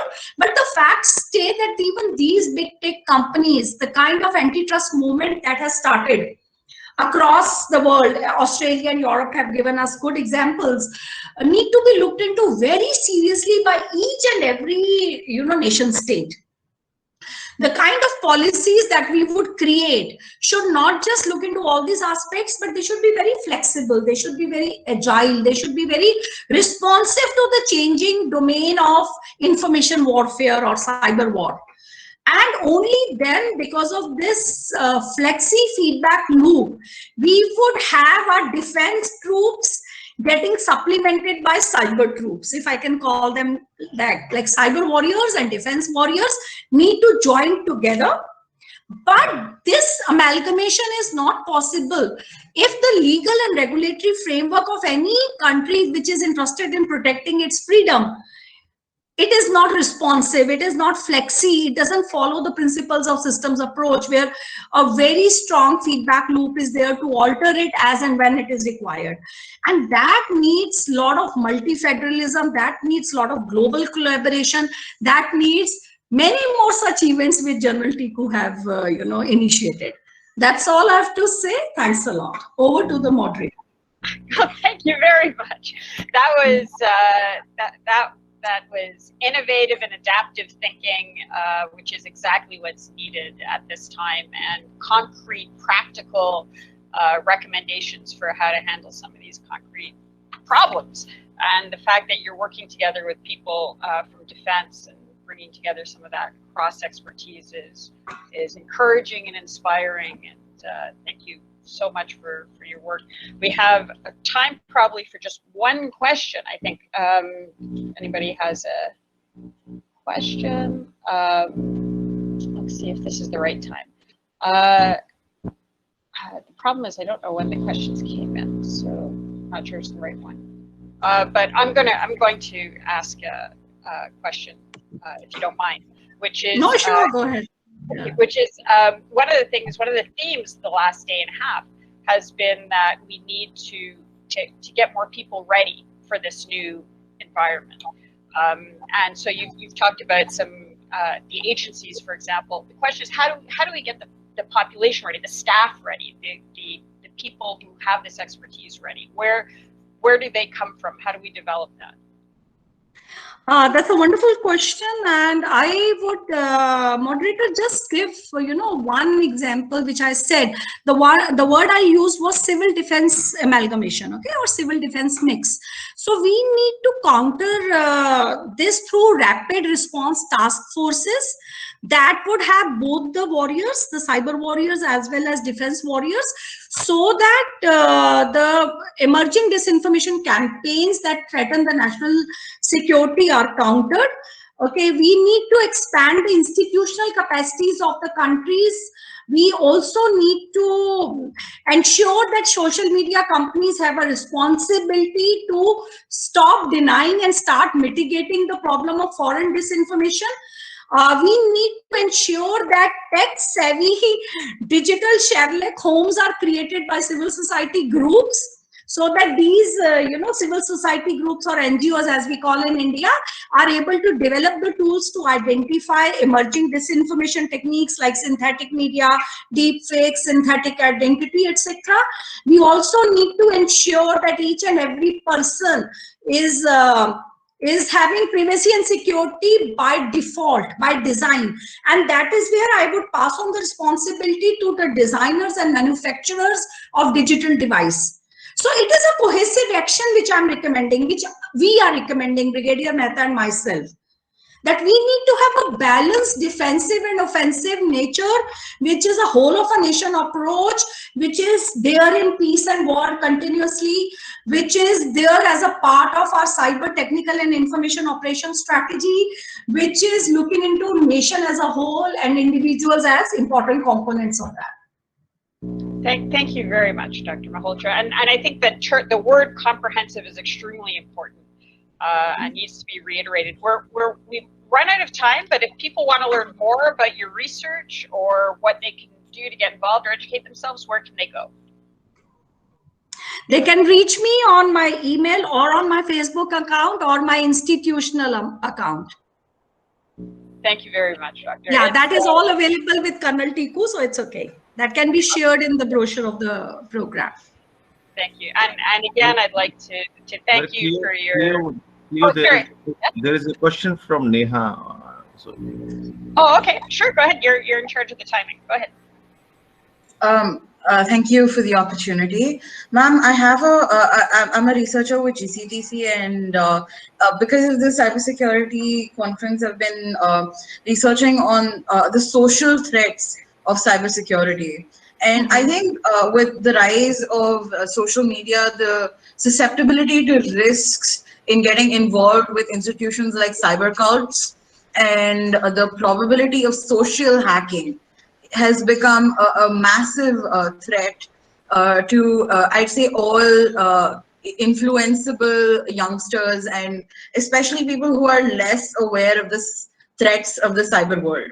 How do you think we can combat an issue with, cyber cults or social hacking?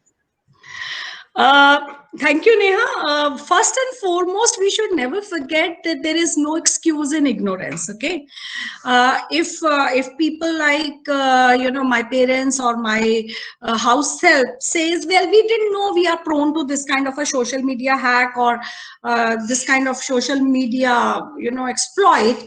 Well, that is no excuse because the damage has already been done.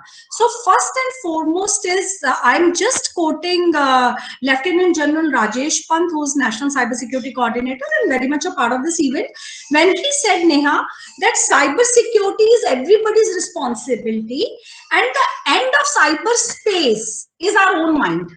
Okay, so while doing that, keeping in mind that I could be an equally vulnerable, point in the network of networks, first and foremost thing is I should go as closed as possible. I always tell all the officers I train that please don't forget, being on social media is like being in a bedroom without walls. Okay, so when you are in that kind of a setup, what do you do? How do you dress up? What do you say? What do you communicate? Is accessible to each and every person who's like crossing you in that, that intersection. So the same way, the same analogy you could use for cyber hygiene and digital distancing. You don't put your names, you ensure whatever you receive before you click and open it, you please validate that. You don't befriend, you don't announce your anniversaries and your new Mercedes on social media. So you have to be extra cautious. It's like, walking on that digital ice that can crack anytime. So that is the only mantra you can tell everybody. And God forbid if you are trapped, one thing you should remember in India, dial 100. That's all. Thank you. Thank you very much. But Dr. Shekhar sir has to make a point. Yeah, sure, please. Let me congratulate Professor Charu for the extraordinarily lucid description of the world that she is dealing with, world of cyber vulnerabilities. And her last say comment actually prompted me to ask this question. Or she said that ignorance is no excuse, and that's a very, very important phrase we have we use in the armed forces. Ignorance of anything, any law, anything is no excuse, because you got to know, and therefore you got to handle, because the enemy would have the knowledge. Now with this, and as we are moving on from physical to digital, a huge amount of information, huge amount of activities and decision taking is also taking place at different levels. So I think, don't you think that there should be training, adequate training, starting from the school level, then at the adult? And many people who think that I got nothing to do with computer still do with mobile. And then when you suddenly start getting roped into net banking, and you come into a situation when your all lifetime savings, which was put in a fixed deposit, evaporates suddenly, and the chap said that no, you yourself withdrew it. You asked for a OTP, and we gave the OTP, and you passed that OTP, and it has gone to that account, and you finish. So this can happen to very ignorant and unsuspecting people. And I think millions of dollars will go, because millions of dollars have actually gone out of Reserve Bank of some countries, including Bangladesh, which had 5 accounts opened by some people, and after a year, and they took, in one night, they took almost $100 million. So we require education, we require training, and we require training or education at different levels. And similarly, the bad thing which can be done by innocently, and they will say we handled innocently the social media, but this caused riot or this caused something else, we are not responsible, but you are responsible. Every person has to be responsible for the act they do. So what is your opinion? What way we should train people at different levels? Thank you, sir. Thanks a lot. It's a very valid point, and I'm glad you brought it out, because in the rhythm of talking about national security, this is capacity building I did refer. But specific to your question, sir, I feel it all starts from here, bottom of the pyramid. Okay. So the moment a child goes to school, if you look at new education policy also, it has put emphasis on refurbishing our syllabus. But I think refurbishing our syllabus from digital perspective, because now digital mode is here to stay forever. So right from school level, we should be taught about cyber hygiene, and we should also have a ripple effect of that. When a student comes and learns a cyber hygiene class in a formal way through a school or through the curriculum, that student should have the social responsibility of at least handholding one person. That could be his or her grandparent or the house help at home, so that the ripple effect in the society continues through one point. Okay. Second, I feel that we need to have separate universities which are dedicated to cybersecurity and digital forensics. Both are interrelated. As of now, we have just one or two institutes that are looking at the combination of cybersecurity and digital forensics. But the fact that if I have university which is constantly upgrading the curriculum, which is constantly supporting other universities to inculcate in them the basic principles. For example, this university can support the university which is talking about mass media or journalism. So they are interrelated. So I need a cohesive capacity building endeavor through a dedicated digital, forensics and cyber university. I need to upgrade my curriculum at the school level. Last but not the least, sir, what IAP, our institute, yours and my institute, Indian Institute of Public Administration is doing, we need to ensure that cybersecurity is an important component in any training program or capacity building endeavor, be it for IAS or IFS or railway or anybody else. It is not just domain of IT or CISOs. It's not just cyber information security officers in a country who are responsible. Endpoint is my own mind. So capacities have to develop gradually through experiences. So last but not the least, we need lot of what I will say hackathons. Lot of dummy cyber war rooms have to be created where you and I play cyber games of attacking another country, identifying how those attack points could have been countered, and that becomes the normal way of training our officers. So it is not just knowledge I'm interested in, I'm also interested in everybody to have skills. It is totally a skill-oriented domain, sir. And skills will come only from hands-on training. It will not just come from curriculum or syllabus or whatever. So that's how I look into it. So CSR, hackathons, and a dedicated university and a dedicated cybersecurity app. Thank you very much, Professor Malhotra. This has been incredibly useful and concrete things that we can start to build on, which I think has become very clear. As you said, the end point is our minds, and they're coming after our minds and our wallets and our democracy and everything else. So all these things need to be put together to defend them. We unfortunately have to move on. We could have gone on for a long time. We have Jayesh Rajan sir only for about 10-15 minutes, so we're gonna jump over there. But I encourage you all to follow Professor Malhotra's work. It's clearly important for the country and for all of us who care about these issues. So thank you very much. Thanks everybody. Thanks Pascal for your witty retorts. Thank you, sir. Thanks audience. Thank you. And so now we're very lucky to have Jayesh Rajan sir, who's the Principal Secretary of Industries and Commerce and Information and Technology for the government of Telangana, and we know we don't have him for very long, and we really appreciate the time that he's afforded to us. He's incredibly knowledgeable on this topic and is on the front line as well. So, sir, please go ahead. Very good afternoon to all the participants, all the attendees. Let me begin by thanking the Cybersecurity Center of Excellence and the Global Counterterrorism Council for putting together this very important conference. We all know that as a part of the post-COVID economic recovery, digitalization is going to play a very, very important role. In fact, sections of the society which were hitherto not on digital had never imagined that they will be doing their digital transactions.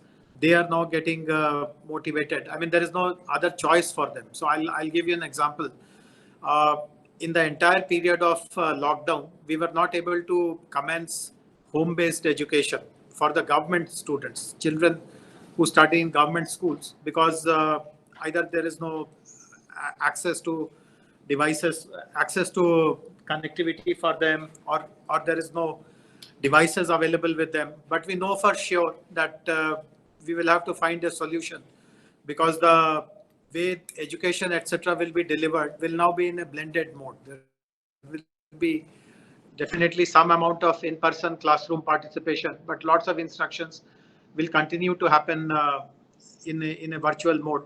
So in Telangana, for example, we have a very ambitious program called T-Fiber, under which we provide broadband connectivity to every home in the state. And earlier, in normal circumstances, we would have taken more than 2 years, 2.5 years to implement this program. But because of this COVID realities and the imperative, we have decided to do it in 1 year itself. We are dedicating more resources, more budgets, and so on and so forth. So definitely, people who were never on the digital bandwagon, they will be getting on digital, and we have already started seeing. In fact, lockdown, etc., started in India from March 2020.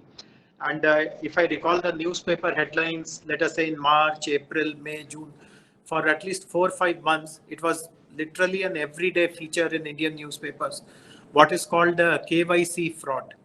Every day there will be reports of cases where someone gullible, someone unsuspecting, will get a phone call mentioning that someone is,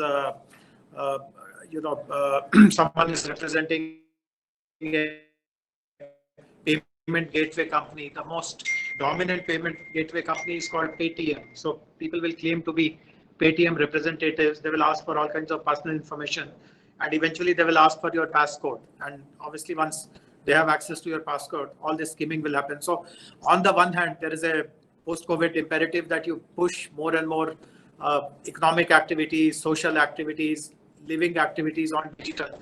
But on the other hand, these kind of cases become on rise, so they deter people.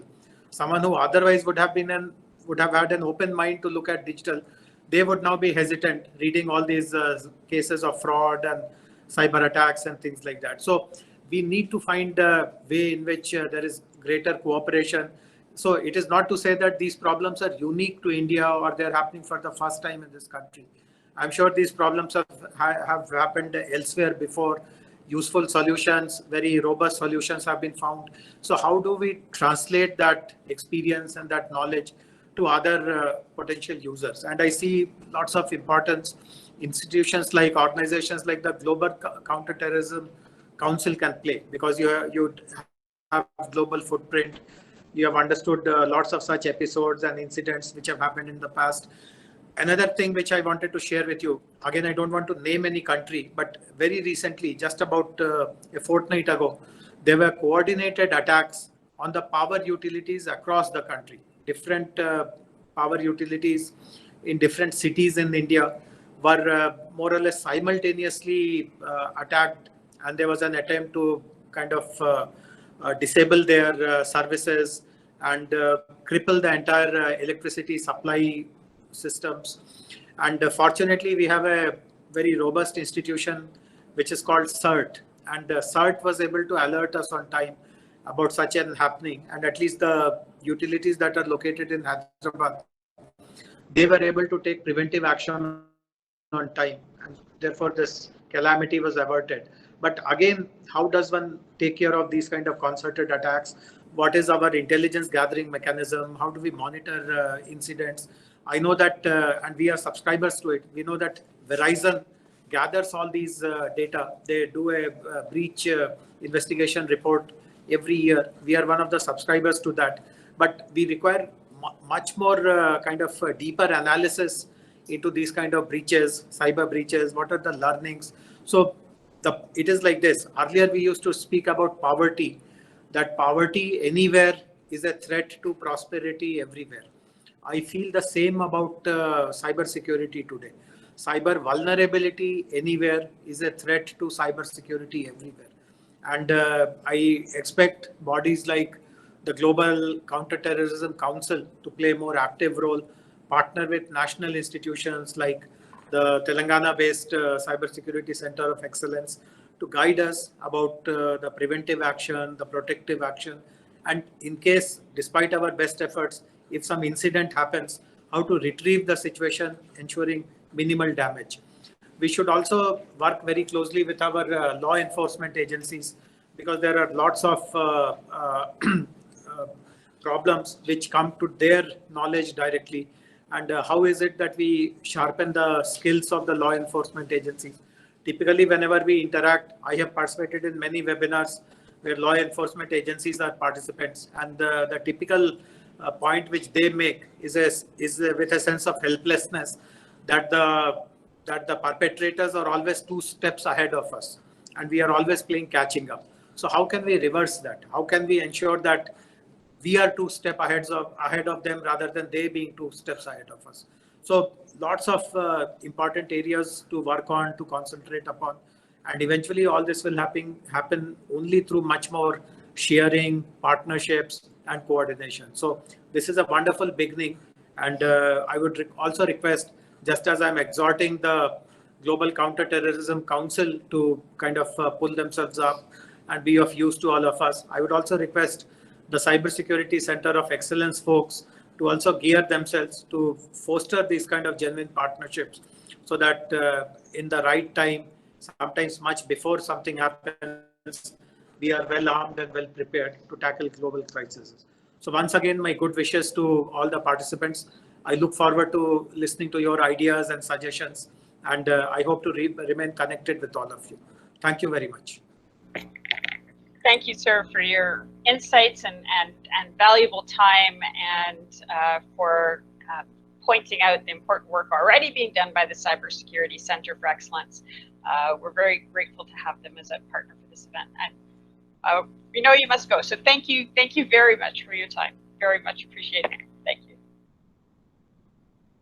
That was the concluding keynote address from this morning. We've gone through an incredible series of insights.